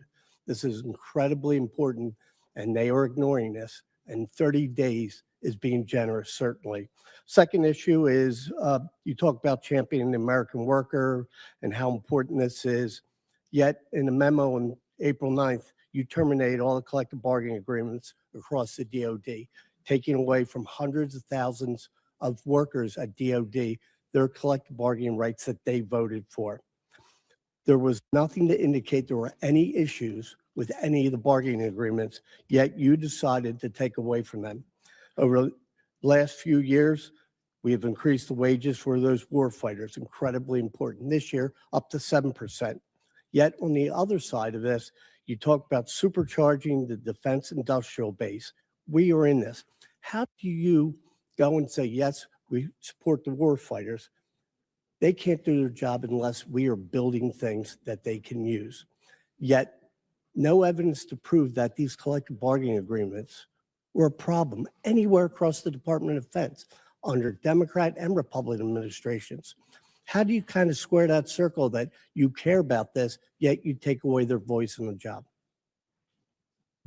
Well, certainly, sir, the great workers that whether they're contractors or DOD civilians that do the important work for us, the great ones are going to stay. And we've invested more in merit bonuses for civilians than any administration previous. So if you're doing great work, you're going to stay and you're going to have even more opportunities. But with our ear to the ground in those shipyards and other factory floors, there were issues with collective bargaining, which led to restrictions to the workforce and our ability to move faster. If I may, just And in point out, that case, those are we made the outside decision to provide contractors. additional flexibility. You didn't that we take it can move away faster. from the shipyard workers. You took away from Department of Defense employers where there hasn't been any issues. Let's be clear. Those are independent contractors and they have their collective bargaining agreements, the ones that work for you. The ones that work for us should be at will like anybody else based on their performance. And if they're performing well, which I'm sure they are, as you've represented, they will have a job at the Department So of War. where is the issue that you took away their collective bargaining rights? Why did you do it if it wasn't a problem? Well, I stated up front, it has been a problem. There are plenty of cases, whether it's contract or inside our own department, where collective bargaining had led to arrangements and agreements that minimize the efficiency and effectiveness of employees at the point of their impact. That's what we were focusing on, and that's why we made the change, which we very much stand behind. Well, I yield back. Gentleman yields back, Chair, and I recognize the gentlelady from New York, Ms. Stefanik. Thank you, Mr. Chairman. Secretary Hegseth, I appreciate the department and the administration's focus on expansion and innovation in the defense industrial base. That's particularly important for emerging technologies. For years on this committee, my office has led the effort to ban the procurement of Chinese communist drones, which pose a significant national security threat. And last year, after years of work, this committee finally passed my Countering CCP Drones Act, or Section 1709 of the NDAA, which was fully implemented in December. How does the FY27 budget scale domestic production and deployment of drone systems to ensure the U.S. has the decisive advantage against our U.S. enemies? Well, thank you for the question. First of all, thank you for your work on that. Critically important. When you look under the hood of the ways in which China is trying to use critical elements of our defense industrial base and supply chain against us, or capabilities in the future that could hamstring us with options for a future president, it's staggering. So drones is one that not only have we recognized, but thanks to your leadership and the leadership of others, we are supercharging in this budget. Conservatively, $54 billion in drone and drone dominance and counter UAS. Jay just slid me a piece of paper. If you add it all up, it could be closer to $74 billion. We started a defense autonomous warfare group, excuse me, to focus on this, but we're going to do even more. We will shortly announce a sub-unified command, autonomous warfare. Drones are so central to the future of warfare and where we get them from that we have to be able to both make the exquisite ones better than anybody else and also the attritable swarm, and then the ability to defeat them ahead of our adversary, learning from battlefields like Ukraine and Epic Fury. So thank you for your leadership. It is front and center in this budget. I very much appreciate all that the department is doing under your leadership. One of the concerns I have is recent reporting indicates that while DJI, which is a communist Chinese drone company, is prohibited from receiving new FCC authorizations, there are still DJI products such as the DJI Avata 360 widely available in the US through major retailers. These received FCC authorizations before my provision in the NDAA was fully implemented. So my question to you is, we need to close this loophole to protect our national security. Will you commit to working with this committee in my office to ensure that these products that pose a significant risk to our national security are no longer permitted, given the evident threat CCP drones pose to U.S. national security? Congressman, yes, the department will commit to working with your staff and looking at that loophole, which we are aware of. And I missed in my first response, of course, that $54 billion is American-made drone Absolutely. dominance. Yes. That is exactly where they need to be, and that's where our focus is. Great. Another emerging technology that's very important and has a strong tie to my district is quantum computing. China continues to invest heavily in quantum computing, sensing, and secure communications for military advantage. I represent Rome Air Force Research Lab, which is a hub of research when it comes to quantum. Secretary Hegseth, how does the budget proposal position the U.S. to maintain leadership in operationally relevant quantum technologies? The country that dominates in quantum will dominate the future in C2, in comms, in every way that we fight. And so this makes the maximal investment possible here at home to ensure that quantum compute, and working across the interagency, by the way, this is not just a DOW issue, this is an interagency issue, to ensure that we've got the ability to scale and outcompute adversaries who are racing for the same same code. General Kane, throughout my time in Congress, I've pushed for the department to optimize its approach to quantum and develop a strategic roadmap. In your opinion, which quantum capability areas offer the most immediate benefit to the joint force and should be priority investments moving forward? Probably some of the work in crypto and quantum to make sure we can see, sense, understand, defeat, and protect our own stuff. So that's where I'm most interested in it right now, ma'am. Great. And I also want to use my remaining time. I just want to invite both of you to visit Fort Drum, home of the 10th Mountain Division, the most deployed division in the U.S. Army since 9/11. In the first Trump administration, I had the honor of hosting President Trump, where he signed the NDAA in my district, and it's been a privilege to represent them. So encourage you to visit that installation before the end of this year. Thank you very much, and I yield back. Gentlelady yields back. Chair now recognizes the gentleman from Massachusetts, Mr. Moulton. Thank you very much, Mr. Chairman. Mr. Secretary, you and I agree that Iran is a national security threat to us and our allies. Now, earlier you called us feckless for questioning your war. Do you think Congress was smart or feckless when it failed to ask tough questions of the Bush administration and gave them a blank check for Iraq? Well, if you're trying to compare this war to the Iraq I'm just asking war, you, do you which think the it was president smart or was the first one to feckless? call a stupid war, then it's a false comparison. Okay, well, probably a good idea to ask tough questions. So let me just ask you a few questions. Did you advise the president that we should attack Iran? We were, first of all, in this position in the cabinet, we never talk about what we would advise the president to do or Well, not. do you to think do, the but president or I've been you in deserves more? I've been in every meeting. I understand with that, the Mr. chairman and Secretary. everybody else as Mr. those Secretary, critical I'm asking decisions the were questions. made, and he got every perspective possible when it came. I'm to just making asking what your perspective is. Are you afraid to take ownership of this? Do you Well, think it was a good idea or not? as I've consulted the president, do I think it's a good idea to confront a nuclear bomb To start this in the war. hands of the? Imagine what the world would look like right now if Iran had a nuclear weapon. Okay, so let's Just imagine. which, by the way, if every they had other, one, every which the previous Obama deal was administration, going to allow them including to do, the first Trump if administration, they had one. prevented them from having a nuclear weapon. So, listen, how is this war going? Do you think we're winning? Militarily on the battlefield, it's been an astounding military success. No, but are we winning the war? Absolutely. Okay, so do you call Iran closing the Strait of Hormuz winning? Well, I would say the blockade that we hold that doesn't allow anything to come in or out of Iranian ports. Which Okay, is so always So in our we've blockaded portfolio their to blockade. So use. they blockaded us, and then we blockaded their blockade. That's like saying, tag, you're it. Or, you know, if President Madison had said, well, the British just burned down Washington, but don't worry, we're going to burn it down as well. Chairman Kane, did the military have plans for the idea that Iran might blockade the strait? Sure. Thanks for the question. I'll answer it this way. You know, in this job, I have to maintain trust with a variety of constituents. To Okay, I'm include just the president. asking if the military Yes, had sir. We, plans. as always, my point in this is, as I explain the role, my point in this is we always offer a full range of military options that are carefully considered, with the associated risks with those options and the considerations therein. So, and we Mr. always do Secretary, that. did you consider this risk? Of course, this department has looked at all aspects of this risk. And So then why because did you this send the department looks, minesweepers, the only minesweepers we had in the Gulf, to Singapore weeks before the war started? we have lots of capabilities that you may or may not be aware of at the classified level. Okay, and Deal so, with to deal with. by the way, would mines, the and Trump we're- class battleships have helped with this? You're talking about a Minesweeper. prospective future battleship, which we welcome in the fleet. Okay, so you're supportive of the battleships. Yes, sir. Okay. How much has Iran profited from your administration lifting the sanctions on Iran when you started this war?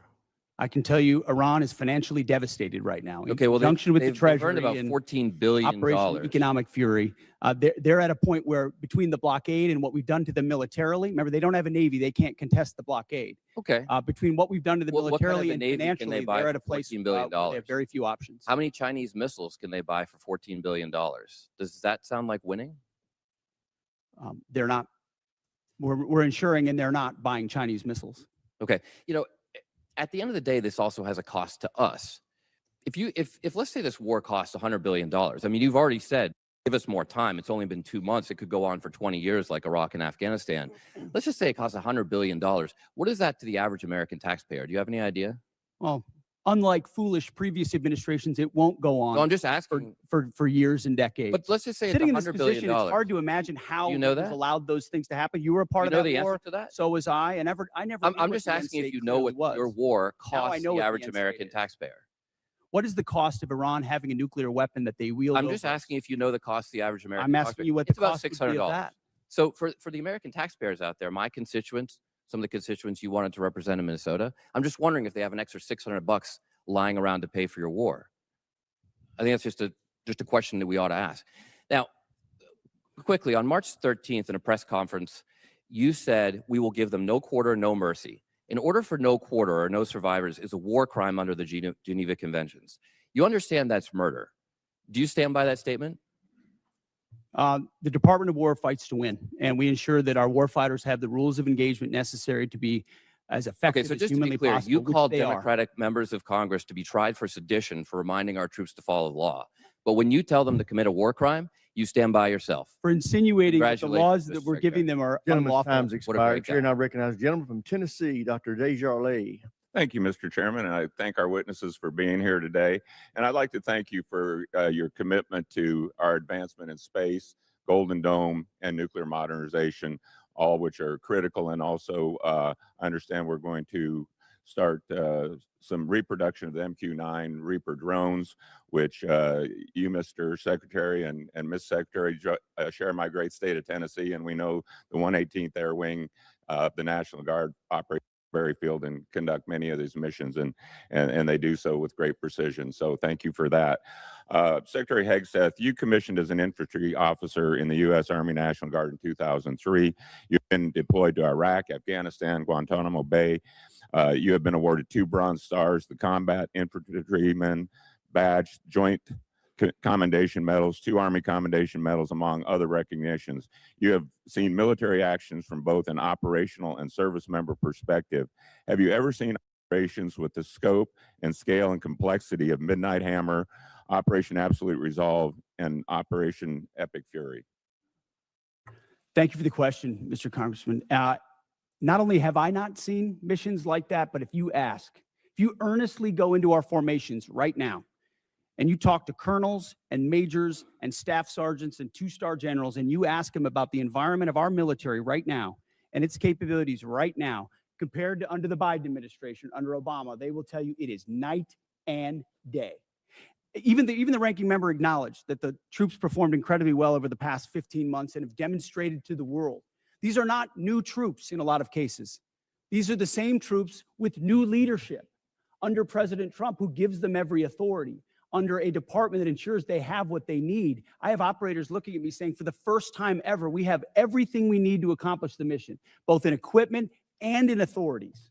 That matters when you go 37 hours around the world for Midnight Hammers. That matters when you go downtown in Venezuela and grab the indicted dictator of a country in the middle of the night in the most fortified location. That matters at the outset of the Iran conflict. It matters during Operation Rough Rider, which there's a reason why the Houthis aren't on the in this fight right now, because they experienced 50 days of the American military under President Trump. That matters in the Caribbean and our fight against designated terror organizations.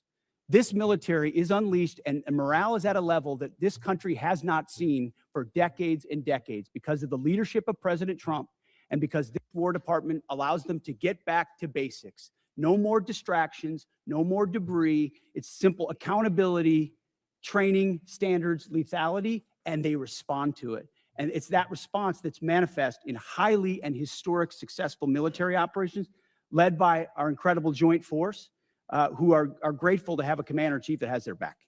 I can tell you for that, our nation, myself, and all of us are incredibly grateful. Secretary Hegseth and General Kane, with your vision and steadfast commitment to our nation's service members, you have both overseen the beginning of a generational transformation of our armed services. This budget request reflects that commitment by building and sustaining our defense industrial base, increasing service member pay, housing, and benefits, robust funding for Golden Dome missile defense and space capabilities, and the emphasis on the peace through strength doctrine outlined in the National Defense Strategy. Based on the Defense Department's recent track record of successful missions, can you share some examples of military action that illustrate exactly how your leadership and vision for the Department of War is translating the peace through strength doctrine into an operational reality and what psychological impact that may have on our near-peer adversaries such as China and Russia. And I'd like to get both yours and General Kane's perspective. If you can take 30 seconds each. I'll keep it brief. Reestablishing deterrence was one of the core pillars of what we set out to do after Afghanistan, after October 7th, after the war in Ukraine, after Lloyd Austin went AWOL for a week and no one seemed to care. The world took notice of that. And through the actions we've taken swiftly that I just laid out, the world has recognized that American power is back, and the willingness to utilize it shows that we can achieve peace through strength. And General Kane, in terms of our adversaries? Yes, sir. You know, when we look at the totality of actions that we've done over the last year, one thing leaps out at me that I think is clearly and unambiguously seen by our adversaries or those that may consider it, and that's our ability to integrate and synchronize a whole range of capabilities that we have in the joint force, information, cyber, you know, deception, jamming, air power, sea power, land power, et cetera. And I think that ability, and I'm so proud of our joint force, those young. Gentleman's time's expired. Chair, and I recognize the gentleman from California, Mr. Carbajal. Thank you, Mr. Chair, and thank you, General Kane, Mr. Hegseth, and Hearst for being here today. I associate myself with the comments of Ranking Member Smith and Mr. Garamendi, so that I won't repeat a lot of what has been said. Mr. Hegseth, I recently realized that we have something in common. I'm also a fan of Pulp Fiction. And no, the movie is not an accurate portrayal of the Bible. You know what I'm talking about. This president and his administration have claimed to be the most transparent of all time. With that in mind, I'd love to get some straightforward answers today. Some estimates show that the Trump administration's war of choice in Iran is costing taxpayers around $1 billion every day. In addition to spending taxpayer money on a war they don't want, it is also driving up costs. The cost of gas, while the cost of living is skyrocketing under this administration's policies. To me, and I assume to the American people, it is unclear why we started this war, how it will end, and what anyone gained from it. Mr. Hegseth, about how much money has been spent on this war to date, and how much more do you anticipate spending? Well, as our comptroller laid out, the estimate is less than $25 billion at this point as far as an expenditure. And the question I would ask this committee is, what is it worth to ensure that Iran never gets a nuclear weapon, considering the radical ambitions of that regime? I mean, almost every member of this dais at some point has said, whether it was thank you for your answer. I'll proceed to my next question. Thank you for your answer. President Trump is the one that's willing to make sure it doesn't happen. Supposedly, we had taken care of the nuclear capability last time around. And now this war, we're at it again, because obviously we said we did, but we didn't. In a way that we know, the United States military can do. I want to reclaim my time. We know that the cost of oil and gas has gone up as a direct result of this war, and the American people are feeling that pain at the pump. In an attempt to alleviate the high price of gas caused directly by this president, he lifted sanctions on Russian oil. The way I see it, this is a massive gift to Putin and Russia's struggling economy. Mr. Hegseth, is there any concern that easing sanctions against Russia will allow Putin to continue funding Russia's illegal war against Ukraine? Well, we've seen Russia's and Putin's inability to make effective battlefield gains, just like their inability to defend the Maduro regime with the billions of dollars of systems the Russians sent to Venezuela in order to defend him, which were defeated in 15 minutes. So Russia's military capabilities are no match for ours. And you don't believe easing ensuring the sanctions is helping Russia? Well, we have the best energy team in the planet it's just a yes or no. White House, and we're going to ensure that this is not deja vu. It's a simple yes or no. I understand the energy dominance that this administration has unleashed. All right, well, I'll proceed to my next question. Strategy. Last week, it was announced that the Department of Defense is no longer requiring service members to get their annual flu shot. Now, this is an easy one for you. It's a softball. Don't screw it up. The rationale was to, and I quote, restore freedom to our joint force. This has been a requirement since 1950 because it is an effective at preventing the spread of flu among our troops. is not some new woke requirement as you like to lean on for much of your rhetoric. This decision is actively making our military less safe and less prepared. Mr. Hegseth, at this time, are there plans to remove the mandatory requirement of other vaccinations like measles, mumps, and polio? We made very clear in our announcement that it applies to service members having a choice as it pertains to the flu vaccine. Don't you think that's a little reckless? No, I think allowing well-informed Americans who serve our country to make a choice is not reckless. And commanders will still have latitude, say, for a submarine or something else to make a decision for a unit about whether it could be mandatory in a particular circumstance. But overall, our troops have earned the right to be able to choose about something like that related to their health. Mr. Hegseth, I stand by what I said last time you were here. You were incompetent then, you're incompetent now, and you're the gift that keeps on giving when it comes to incompetence. With that, Mr. Chairman, I yield back. Gentleman yields back. Chair, now Other than that, I'm recognizes the doing great. gentleman Thank from you. Mississippi, Mr. Kelly. Thank you, Mr. Chairman.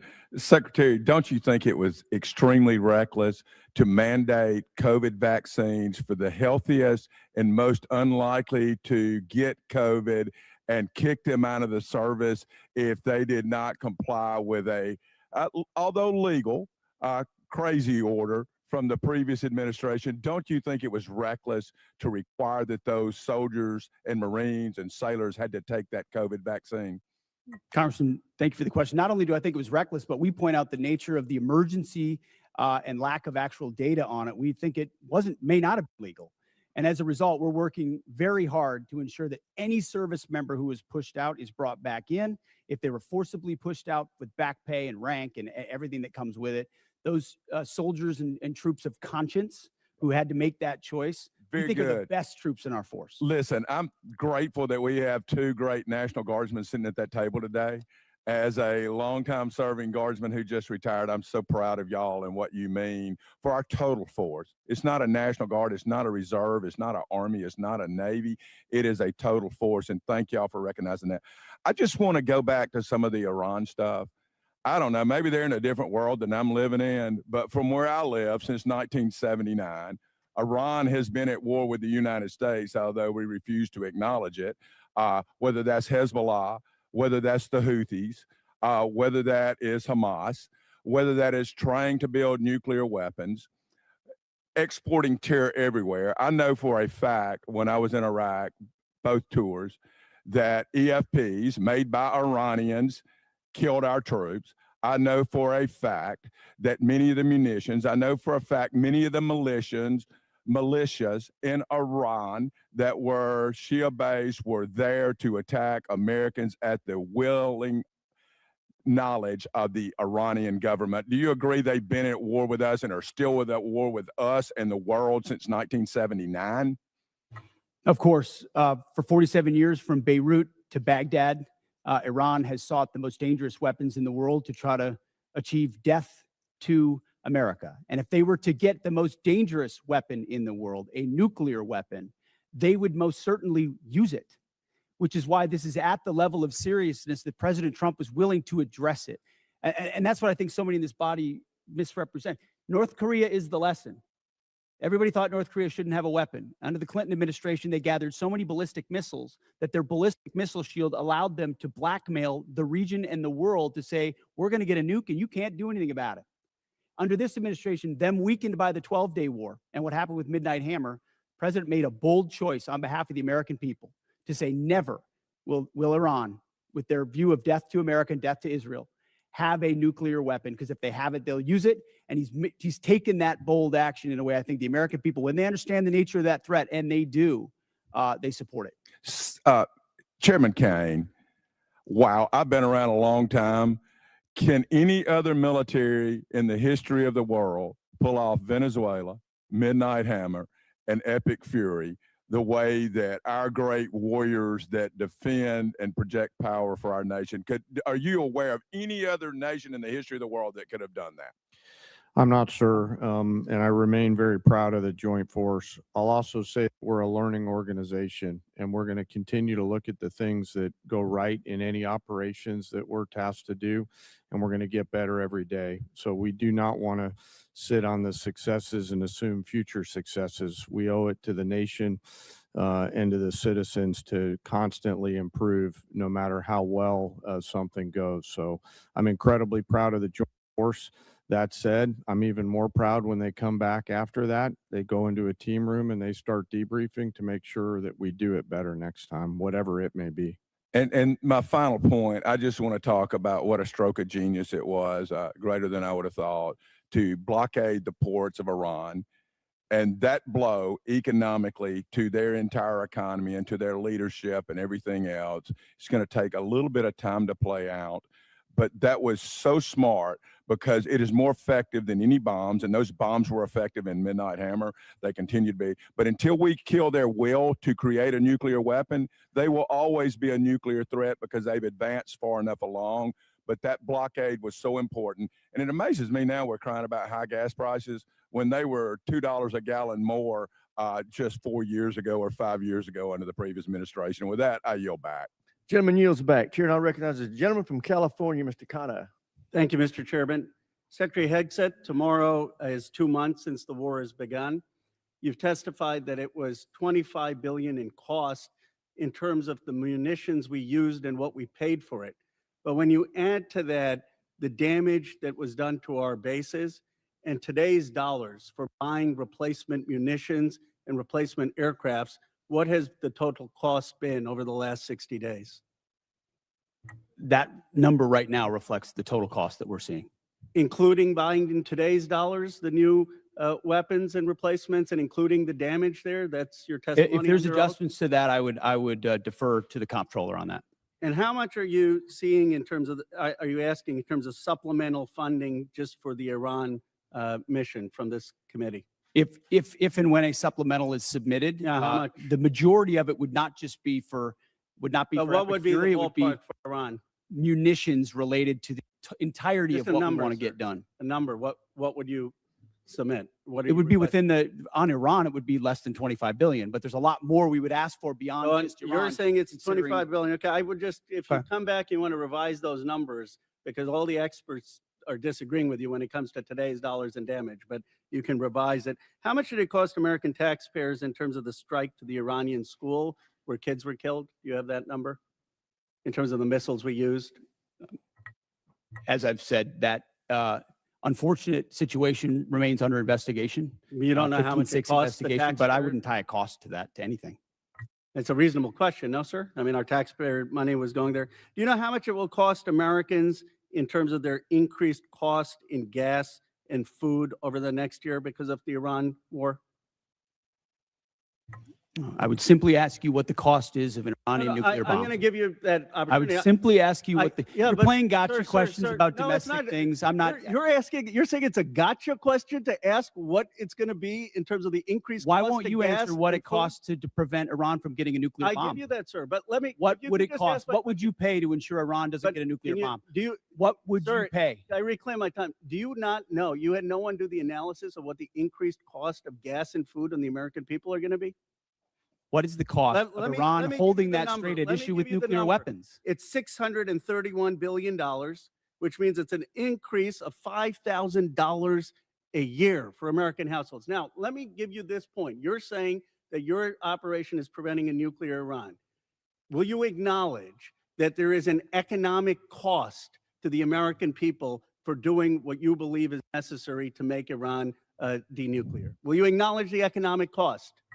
We have an incredible economic team that's managing this better than but what the previous but to administration did to our acknowledge that- economy, to acknowledge what the there's a previous cost. administration You- did you with don't even inflation, know what the- you know what what's the previous upsetting? I reclaim administration my did with time. You know, COVID, Secretary- and you're going to Secretary, lecture this I reclaim administration my about time, the sir. economy? You know what is upsetting? to me? Incredible. You didn't even do the analysis on how much it's costing the American people. It's one thing if you said, okay, it costs the American people $5,000, but we think it's worth it. That's what we've done in World War II and other wars. Here's what it costs. You got to pay for it. You don't even know what the average American is paying. You don't know what we paid in terms of the missiles that hit the Iranian school. You don't know what we're paying in terms of gas. You don't know what we're paying in terms of food. Your 25 billion number is totally off.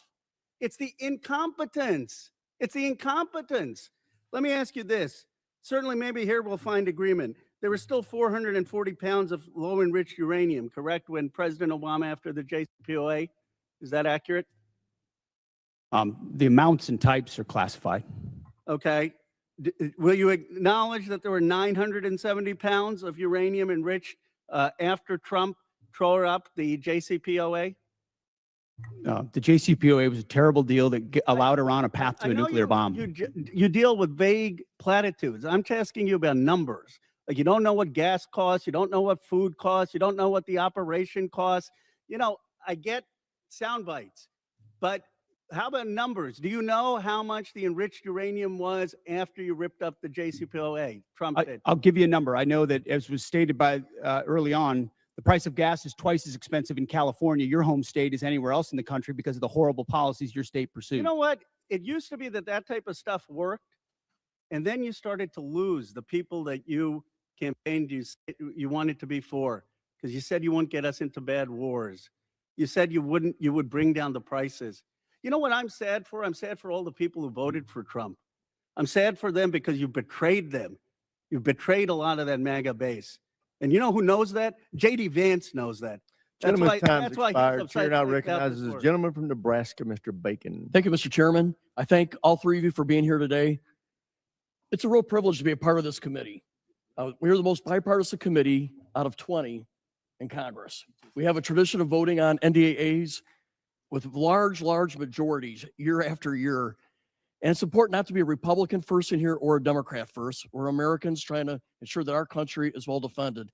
And in that spirit, I compliment the operations in Iran. I served 30 years in the Air Force. We were attacked repeatedly by proxy groups from Iran on every deployment I was on. They were the #1 threat where I was located. I've lost friends, like at Khobar Towers.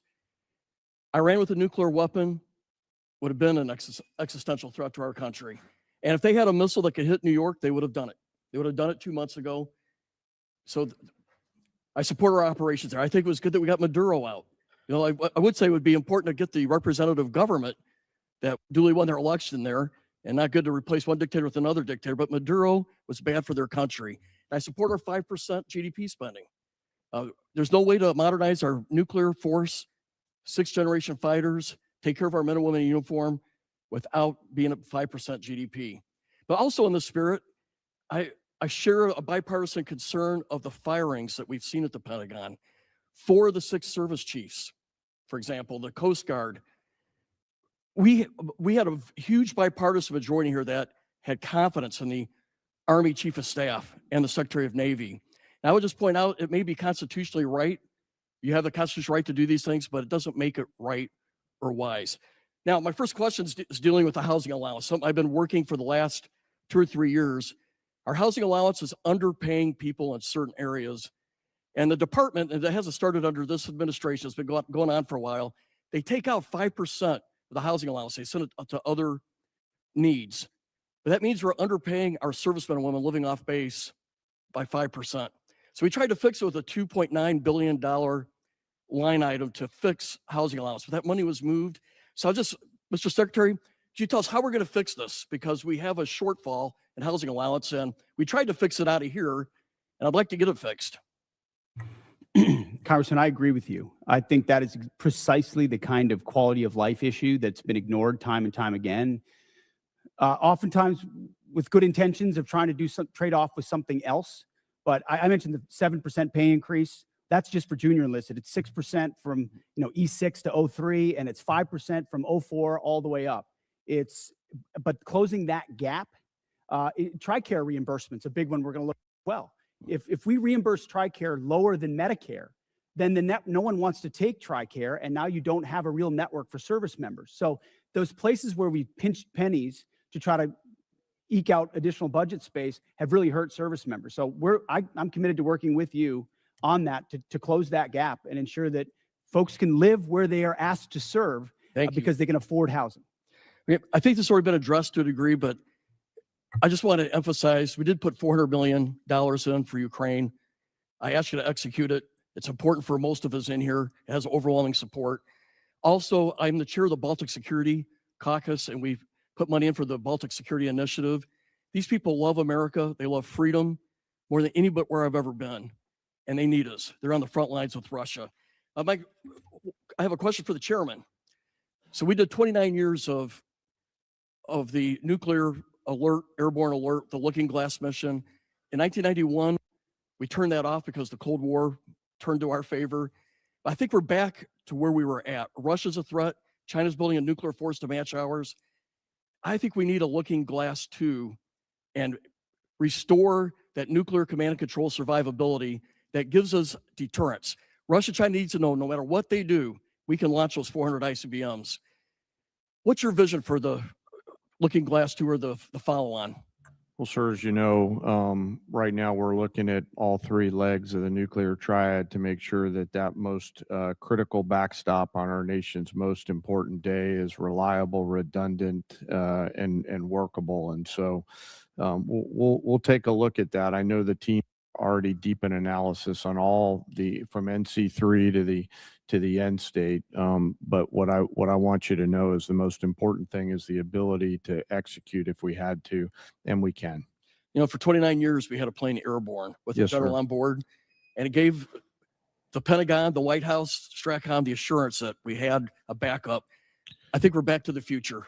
Yes, And sir. I appreciate your look at it. I just flew with them, and they were doing great Gentleman's work. time's expired. Mr. Chairman, I yield. Chair now recognizes the gentleman from Massachusetts, Mr. Keating. Thank you, Mr. Chairman. I want to talk briefly about the current U.S. doctrine and conduct of the administration in a particular event and a series of events, actually. As everybody in the dais and the witness table is aware, the Department of Defense Law of War Manual specifies that any order to kill shipwrecked persons in an illegal order would constitute a war crime. It isn't suggested there's a specific example to show a clear-cut example of what this entails in our own manual. With that in mind, let's look back a few weeks ago when a fishing crew ended a long day of hard fishing, scoring a full stock of albacore and swordfish on board.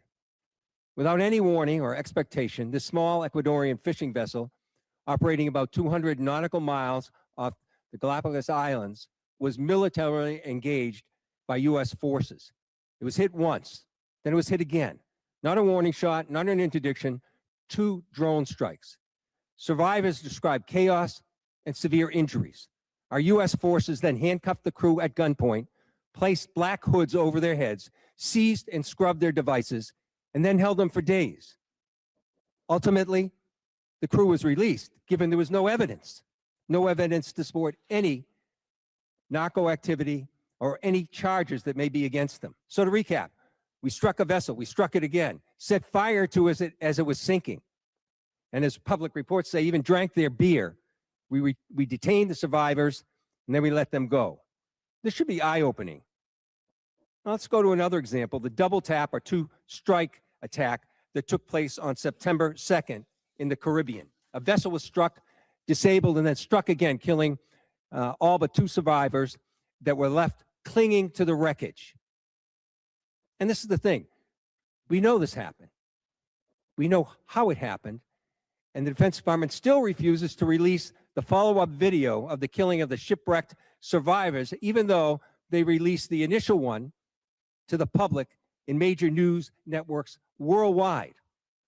No difference in sources and methods in the 2 videos, but still not released to the public. Of course, the backlash was severe at the time and perhaps is being forgotten. An unpredictable but ignoble display of character from this administration.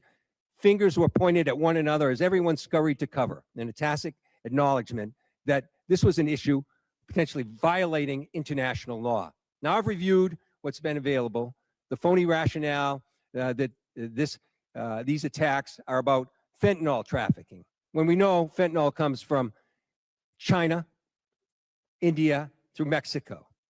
Then the baseless argument that this was about narco-terrorism. You know, I don't believe a word of it. This was to create leverage for regime change in Venezuela. And now the president acknowledged that was about oil. Beyond the simple need for justice and exercising American values, it's important for us to discuss what the U.S. belligerents in the world stage means to our security, our ability to marshal cooperation with our allies, and most importantly, not to normalize these actions that could endanger the lives of our own service members put in similar peril. Let me be clear about one thing.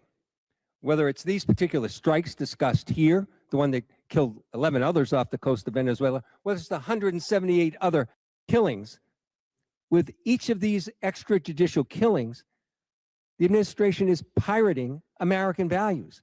We'll continue to investigate this. We will. It'll come forward in the future. Some days that second video will be released. But we've got to stop also using our precious resources that are being taxed so heavily all over the world on actions that hurt our military. They hurt our military and they hurt our standing internationally, and they're hurting our standard here at home. I hope that we can move forward.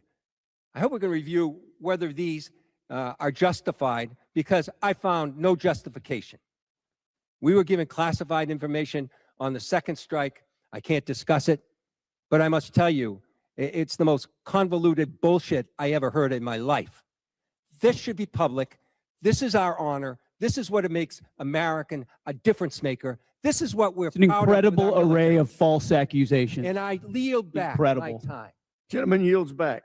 Chair now recognizes the gentleman from Texas, Dr. Jackson. Thank you, Mr. Chairman. Thank you, Secretary Hegseth and General Kane and Mr. Hurst, for your bold leadership and for your time today. I really appreciate it. I can't tell you how awesome this hearing is today. It's fantastic. After someone who sit up here for 4 years during the last administration, this is a great day. Despite some of the crazy and disrespectful comments from some in this room, the Department of War is back. Today is a win because we are discussing American power and dominance, national security, and making America great again. There may be differences in how we go about that, but at least we are not wasting all of our time talking about how to restructure the Department of War into a social experiment that appeases the far left woke agenda that existed for the last 4 years. Thank God those 4 years of the disastrous Biden administration are done. On behalf of someone who served 25 years on active duty and almost everyone I know currently serving in uniform, thank you, Mr. Secretary, for saving the department. Okay, my question. The U.S. Special Operations Command budget has been relatively flat over the past decade, failing to keep pace with inflation and reducing the command's purchasing power by 14%. I was disappointed to see that SOCOM's FY27 budget request was only $223 million higher than last year's enacted level, dropping even further from an already less than 2% to now just above 1% of the department's overall budget. All of this comes despite being increasingly asked to do more. From 2023 to 2025, there was a 35% increase in combatant command demand for soft capabilities. And last year alone, SOCOM was unable to satisfy roughly 70 mission-specific requests due to resource and capacity restraints. Secretary Hegseth, I have appreciated the opportunity to meet with members of your team and leaders like ASW Solik Anderson and SOCOM Commander Admiral Bradley as we work to grow the SOCOM top line for future fiscal years. Can you discuss the critical role soft plays in underpinning deterrence, and do you agree with the urgent need to grow the SOCOM budget accordingly? Well, Congressman, thank you for your words. And I wholeheartedly agree. When you look at the burden that SOCOM shoulders on behalf of the joint force, it's incredible and it's significant. And so many of the things we have accomplished would not have been possible without the incredible leadership of Admiral Bradley, General Braga, and others inside that community and what they do. I recognize your desire for increased funding beyond what is in FY27. We have and will continue to look at that. That needs to happen. I think some of the other things inside the budget, drones, quality of life, there will be things that are applied to that community even more so, we believe, to ensure that they're taken care of properly. And then there's facility questions that are outstanding also, which we're examining. So we're committed and we want to work with you where we've missed something. We need to get it right because they are at the front lines. Thank you. That leads into my next question. I just want to ask this real quickly.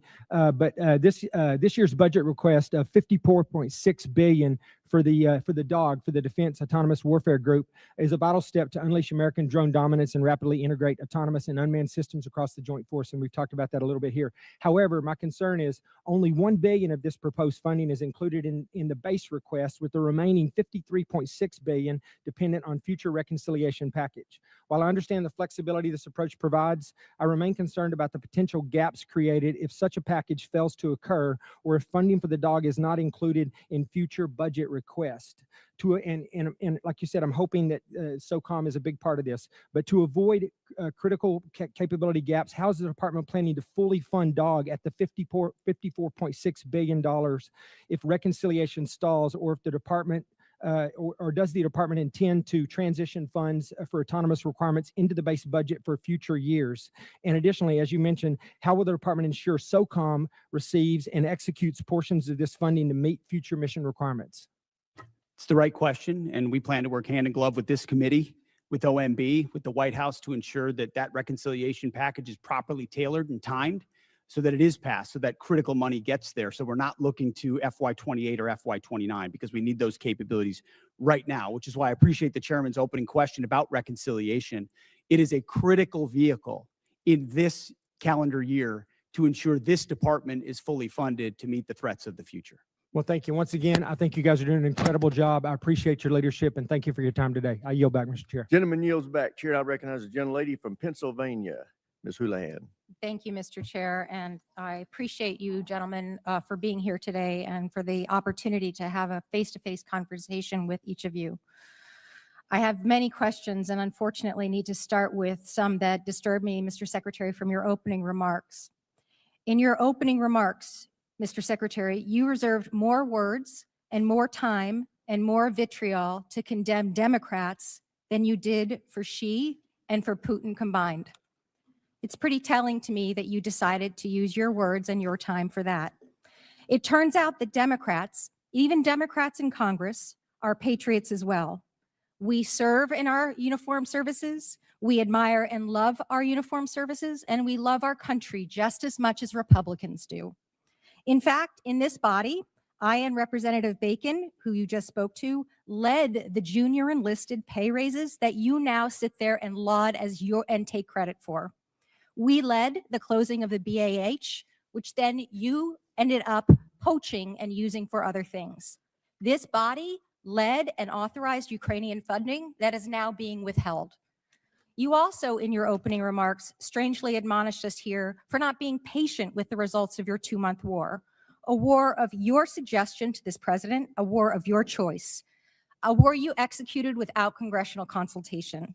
And so it shouldn't be shocking, sir, Mr. Secretary, that we have questions. Indeed, it's constitutionally our right to do so. So to be clear, despite a brilliant performance by our men and women in uniform, despite thousands of tactical successes, Iran still has nuclear material, still has air defenses, still has small boats, and still has the Strait. So despite the fact that your recent comments indicate that operations appear to be finished, there clearly is more work that needs to be done. As mentioned, today is indeed 60 days. So Mr. Secretary, how many more months, just order of magnitude, do you think that you're going to need to be able to conclude operations successfully? And how many more billions of dollars do you think you're going to ask this body for?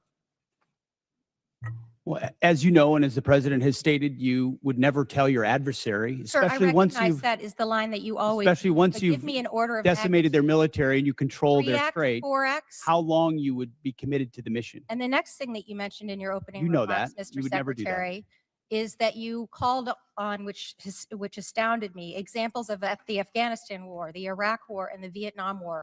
Those are stunning examples to me of something that didn't go our way. We had the opportunity to execute on those wars quite well, but we didn't accomplish any mission, in my opinion, and I think you would agree on that as well. My point is this effort So is not those efforts. That's exactly it. Is this war shaping up to be that war? Because it has We're every shaping up to get the indication same and kind of earmark for Democrats we that. got in those wars who were And once naysayers again, you from the go back to beginning, parties. undermining the progress of Just have a troops. conversation We're about the 2 country months and the in. nation and not about parties. The Democrat Party wanted to socially Again, engineer we're the having Department of War. conversations about We've had to undo that and get it to this a point where it's country capable of and not projecting parties. power. And Clearly, that's you're not exactly able what to we've have done. that conversation. And So I President will Trump move has on, sir, rebuilt and it. I'm going to reclaim my time. General George, let's talk about a guy who's a patriot. somebody who every single person here in this dais and down there in that audience and out there in this world has huge admiration for. Why did he get fired? Well, as with any moves we make with general officers, first of all, I thank them for their service. And ultimately, My impression is you thanked him by a text or a phone call. You didn't even do it to his face.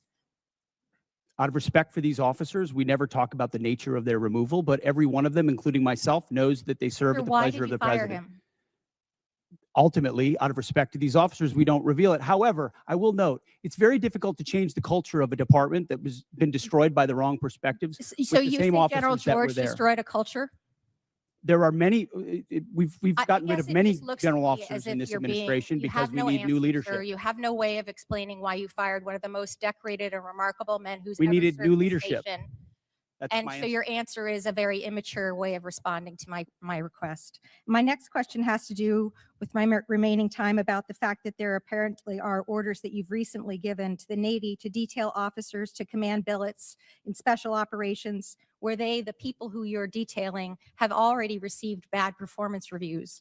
They've received negative fitness reports. Is there a truth to that statement, sir? I'm not aware of what you're referring to. Have you ever ordered the Navy to add officers who never screened for Special Operations Major Command to the promotion list for flag officer? I'm not aware of what you're referring to. All right, I'll take that for no. Thank you. I yield. Generally yields back. For everybody's situational awareness, it's my plan at 1 o'clock or approximately 1 o'clock to recess for about 10 minutes to give the witnesses a chance to stretch their legs and visit the restroom if necessary. But with that, we will now go to the gentleman from Florida, Mr. Jimenez. Thank you, Mr. Chairman. And Mr. Secretary, are you aware that that Iran, either through our intelligence or they themselves, said they had about 500 kilograms of enriched uranium, up to about 60%?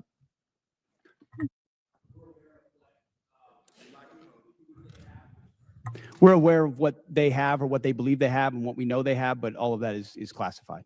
Fair enough. And if indeed they had 500 kilograms of your enriched uranium, how long would it take it to weapons grade? Quickly enough that it's a serious national security problem for the United States of If America. that if should I be dealt said with. days or a few weeks, would that be inaccurate? You might be somewhere in the ballpark. Okay, thank you. Actually, you can just get that from ChatGPT. It'll give it to you. Okay. So so it's not that classified. All right. Would you say that our primary mission in this war is to deny Iran the capability to develop a nuclear weapon? Yes. And would you say that a regime that's capable of killing 35,000 of its own people within a 2-day period, are they capable, if they had the delivery systems, to carry out their threat to destroy Israel and also to harm the United States of America? Any regime willing to kill 35,000, and we think it might be more, 45,000 too. of their own citizens in cold blood, would most certainly be willing to use the most dangerous weapon in the world, especially as history teaches us, when a nation says they will do something, you ought listen. And when they chant death to America or death to Israel, if they got that nuclear weapon, history tells us they might use it. Well, Hitler said he was going to kill the Jewish, and he was going to try to eliminate the Jewish population and Jews from the face of the world. Nobody really believed him, but he really tried to do that. So when somebody tells me for 47 years that they want to kill us, I think I'm going to take them at their word. And so would you also agree that now another goal of ours is to make sure that Iran never blockades the Strait of Hormuz, never has control of the Strait of Hormuz? Would that be an objective of ours? What they're doing right now is effectively piracy. It's Correct. terrorism. It's threatening international shipping. And our blockade is signaling to the world that we actually control that strait. And I would ask this committee, what would this effort look like if Iran had nuclear weapons? Imagine if not Iran had nuclear capabilities, what they would do to wield over any advantage they have, from proxies to funding international terrorism. Mr. Secretary, also, not only would they do that, but imagine if we had not become energy independent. Under the previous administration, they were hampering our ability to be energy independent under the guise of the Green New Deal, which is insanity, by the way. I'm going to go back a little bit in history. We were bombed, Pearl Harbor was bombed on December 7th, 1941. Do you know how long it took for the United States to have its first major victory in World War II in the Pacific Theater? Number of years. No, it was actually 6 months. It was the Battle of Midway. All right, it was a turning point of World War II. Could you imagine if we had had the same Democrats asking then Secretary of War, all right, gee, it's been 2 months, okay, and we haven't won this war yet. Back then, we didn't win a major battle for 6 months. Your job, the job of the military, what you've done in the first 2 months is extraordinary. And so, again, for a couple of final questions. Do you know how much money we spent on Ukraine? Helping Ukraine? Under the previous administration? No, right now, up to now. Upwards of 300 billion, You're 350 billion. probably right about $300 billion. And yet I don't hear anything about, gee, how much money have we spent on Ukraine from the other side? The difference between them and me is this. I support the United States and their efforts to help Ukraine against a dictatorial, aggressive power like Russia, which is our second greatest adversary. But I also support our efforts to make sure that Iran never has a nuclear weapon. And so you'll always have my support, and I'm pretty consistent in that. I also support our efforts in what we did in Venezuela. We still have to go a little bit further because that remnants of that regime are still there. And we need to provide freedom for the people of Venezuela. And also, one thing, for me, I guess what I'm looking for in this war with Iran is to make sure that Iran never has a nuclear weapon, that we have established an inspection protocol to make sure they never get a nuclear weapon, and that we control the strait, and they never can control the strait. Gentleman's time's expired. Chair, now Thank you. recognize the gentleman from Colorado, Mr. Crow. Thank you, Chairman. Mr. Secretary, I want to go in a little bit different direction. Timothy Parlatore served as your private attorney, correct? Correct. And Mr. Parlatore also served as private attorney for President Trump's campaign, correct? I'm not privy to every professional position that he's held. Well, I'll help you out. He did. And you appointed Mr. Parlatore as your senior advisor, correct? He does reserve duty on behalf of the Navy. His title is senior as an advisor. You gave him that title, correct? And I would count him as very much an advisor of mine. Yep. He travels with you, correct? Tim Parlatore has been a long-term friend. He's a great patriot. He travels with you. That's not what I asked. I reclaim my time. He travels with you, doesn't he? He travels with you, doesn't he? Correct? There's public Instagram that shows this. Just say yes. Yes, of course. Okay. He sits in meetings with you and advises you, doesn't he? He sits in some meetings on occasion. Yeah, well, he maintains a desk in an office in the Pentagon, does he not? I'd have to check. You don't know? It's a big Pentagon. You directly commissioned Mr. Parlatore in the Naval Reserve as a Navy commander in March 2025, did you not? I was very proud to do so.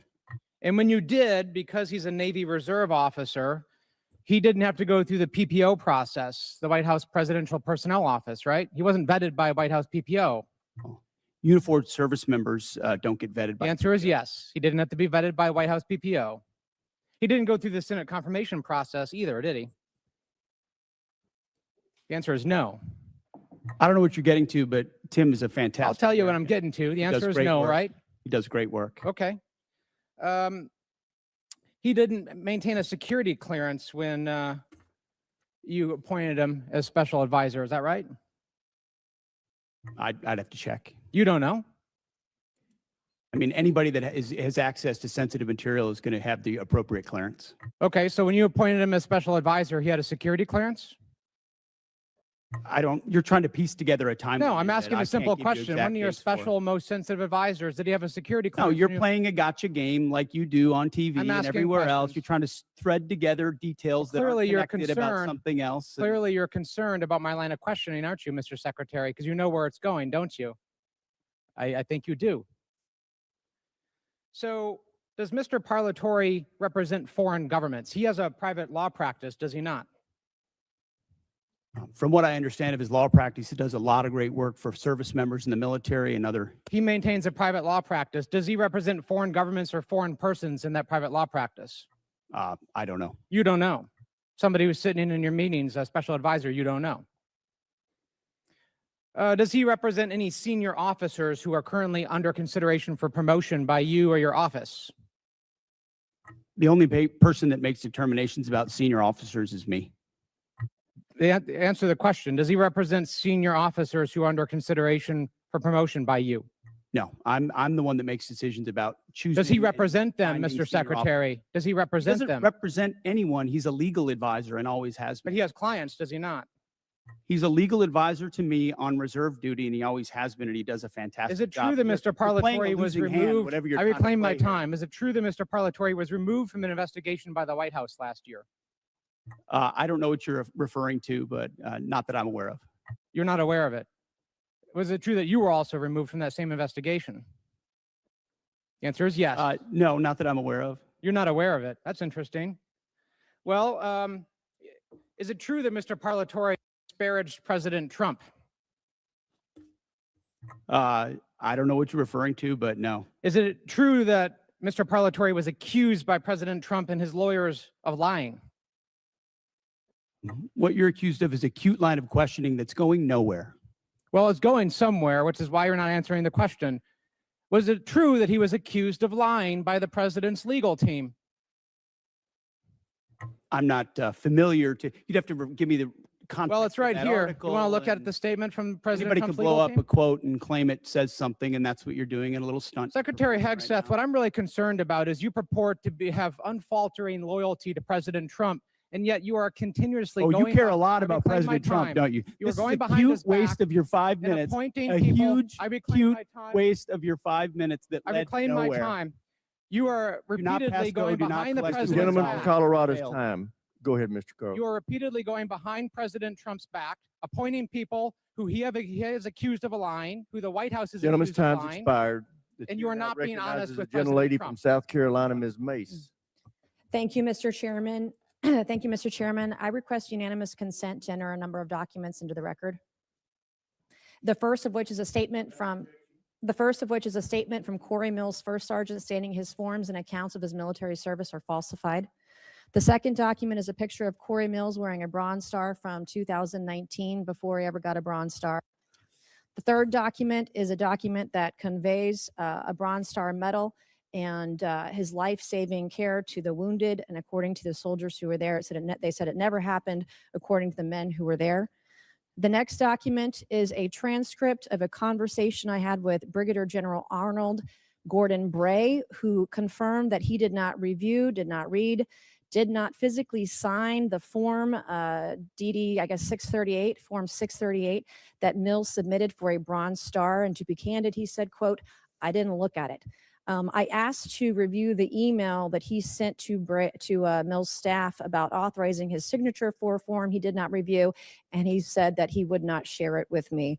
That's a future subpoena. I would like to enter to record a picture of Corey Mills, who says this is the second time he got blown up, but what he wouldn't tell people that the blood on the pant leg in this photo is the blood of Sergeant Ray. It is not Corey Mills' blood. In the same series of photos he shares when he said he was, quote, blown up, are images of a Humvee that exploded with severe damage. That is not his Humvee. His Humvee purportedly was 50 yards away and suffered no damage and was not blown up. This is a copy of Corey Mills' marriage certificate with a 9/11 imam at a 9/11 mosque, entered for the record and redacted, with family members' names redacted and protected. This is a picture of Corey Mills with a purported Russian hooker in Afghanistan, which he of course denies. And then last but not least, I would like to request unanimous consent to enter into the record a restraining order against Corey Mills for dating violence. Thank you. I just buried my father on Thursday, Mr. Chairman. My father died with shrapnel in his body. He had 3 tours of combat, 2 in Vietnam, 1 in 1965 during the coup d'etat of the Dominican Republic. And I take stolen valor seriously because we have men and women in uniform that have given their lives. And an individual that steals the stories of dead soldiers or injured soldiers have no right to serve in this body, let alone on this committee. And so I take it very seriously. I want to thank you, Mr. Secretary, and the folks that serve under you in the Department of War. As my father lay dying on April 14th, there was only one thing that calmed him down, that gave him the courage to pass on to the next life. And that was for me to read stories and testimony from 3 different soldiers that we didn't have, our family previously didn't have. We've been doing a lot of research on my father's service when he received the Distinguished Service Cross with V device in 1968 in Dongzai. He rescued every man in that battle, in that firefight over a 2-day period. He rescued them dead or alive on his own. He stood up to take fire over and over and over again. He called on artillery, heavy artillery, onto his position within 100 meters of his position. The man should have never made it out of Vietnam alive. And in fact, his commanding officers kept him back in many cases because they thought he was on a suicide mission because he was just so dangerous out there. But he saved the lives of so many soldiers. And so as he was taking his final breaths, I was provided by the Department of the Army some testimony of soldiers we didn't have, and diagrams and information. It was the one thing that calmed him down so that he could pass away knowing that he was a war hero and knowing that Jesus loved him. And it changed our family's life, and it changed his life in his last moments, his last breaths, his last hours. And for that, I am so grateful for the ship that you're running at the Pentagon and the Department of War. I have heard from people in the way that you're trying to innovate and trying to change the way we do business there. And I'm glad that you're firing people. There are people there that are getting in your way. They need to go. And the efficiencies that you want to bring, whether it's shipbuilding, whether it's cyber, whether it's AI, whether it's public-private partnerships, we have never seen a secretary at the Department of War who has been as innovative as you have. So I can't say enough good things about you right now. I was impressed. I was concerned about troops on the ground in Iran early on, and I was impressed with where we are today, how those soldiers were evacuated that got in that flight that crashed. But everything I have seen, you have surpassed all of my expectations, and I just want to say thank you from the bottom of my heart, and God bless you. Gentlelady yields back. Chair now recognizes gentleman from Maine, Mr. Golden. Thank you, Mr. Chairman. Good morning, Mr. Secretary and General Kane. I'd like to use my time to drill down on an important decision concerning America's surface fleet. That is the future of the DDG-51 Flight 3 destroyer. Everyone on this committee knows about the Navy's struggles to successfully design, manage, and field new classes of ships. To name a few examples, I'll highlight the Littoral Combat Ship, the Zumwalt-class destroyer, and the recently canceled Constellation-class frigate. By any measure, the Arleigh Burke-class destroyer has been a highly successful program that continues to deliver the Navy a large surface combatant it can depend on. So the Zumwalt-class destroyers were going to replace the Arleigh Burke. It's a ship with some interesting capabilities, but the Navy rushed to construction before the design was complete, and it lacked a workable weapon system that the Navy wanted to outfit it with. So the Navy scrapped the program at 3 ships and went back to the DDG. I'm in my 8th year on this committee, and the entire time I've been in conversation with the Navy publicly and privately about the latest Flight 3 destroyer and how critical a role it would play, and now is playing for the surface fleet. And yet, even before we delivered one to the fleet, the Navy was already planning the DDG-X. I'm skeptical about the transition to yet another new class of surface ship, given the troubles I've laid out already. From my perspective, we have a proven hull for an Arleigh Burke destroyer that is described by CNO after CNO again and again and again as the backbone of the Navy's surface fleet. But now I'm even more skeptical. The proposal cuts production of the destroyer down to just 1 ship, scraps the future destroyer, and proposes $17 billion to build just a single new battleship, a class of ship the Navy decommissioned in 1992. Mr. Secretary, when you visited Bath Iron Works, you discussed this budget proposal with shipbuilders.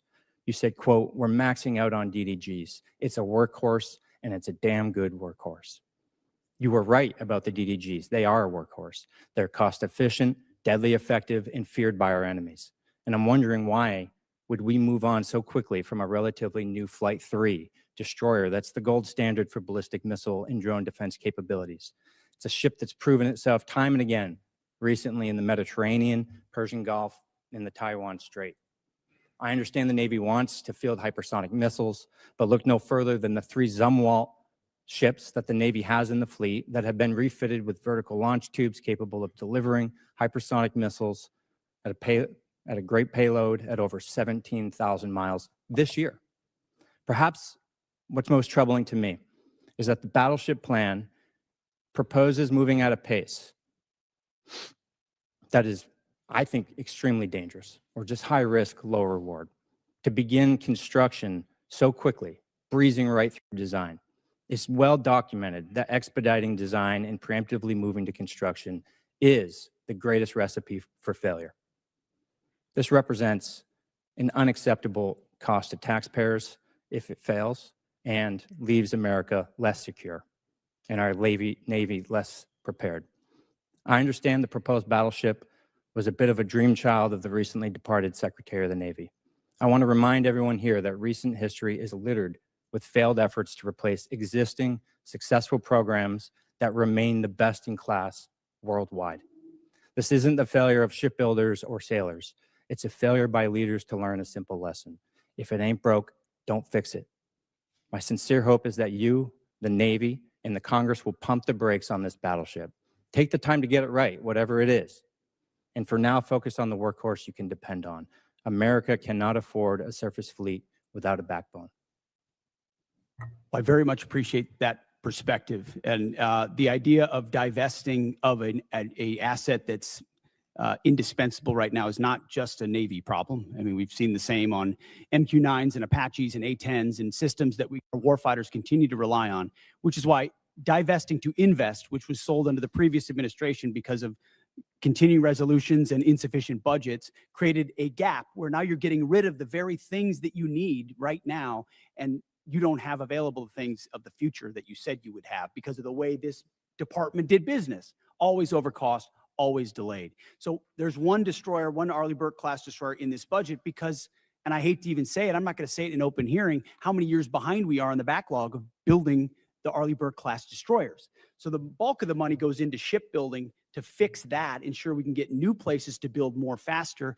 Then you can fund additional, either whether it's this class or the next class. But the Arleigh We're Burke almost over time. I'm going to reclaim and just say in my last seconds here, careful with the pace moving through design to construction so quickly as proposed by this budget. Thank you. Gentlemen's time's expired. As announced earlier, we're going to now recess until 10 minutes past the hour of 1.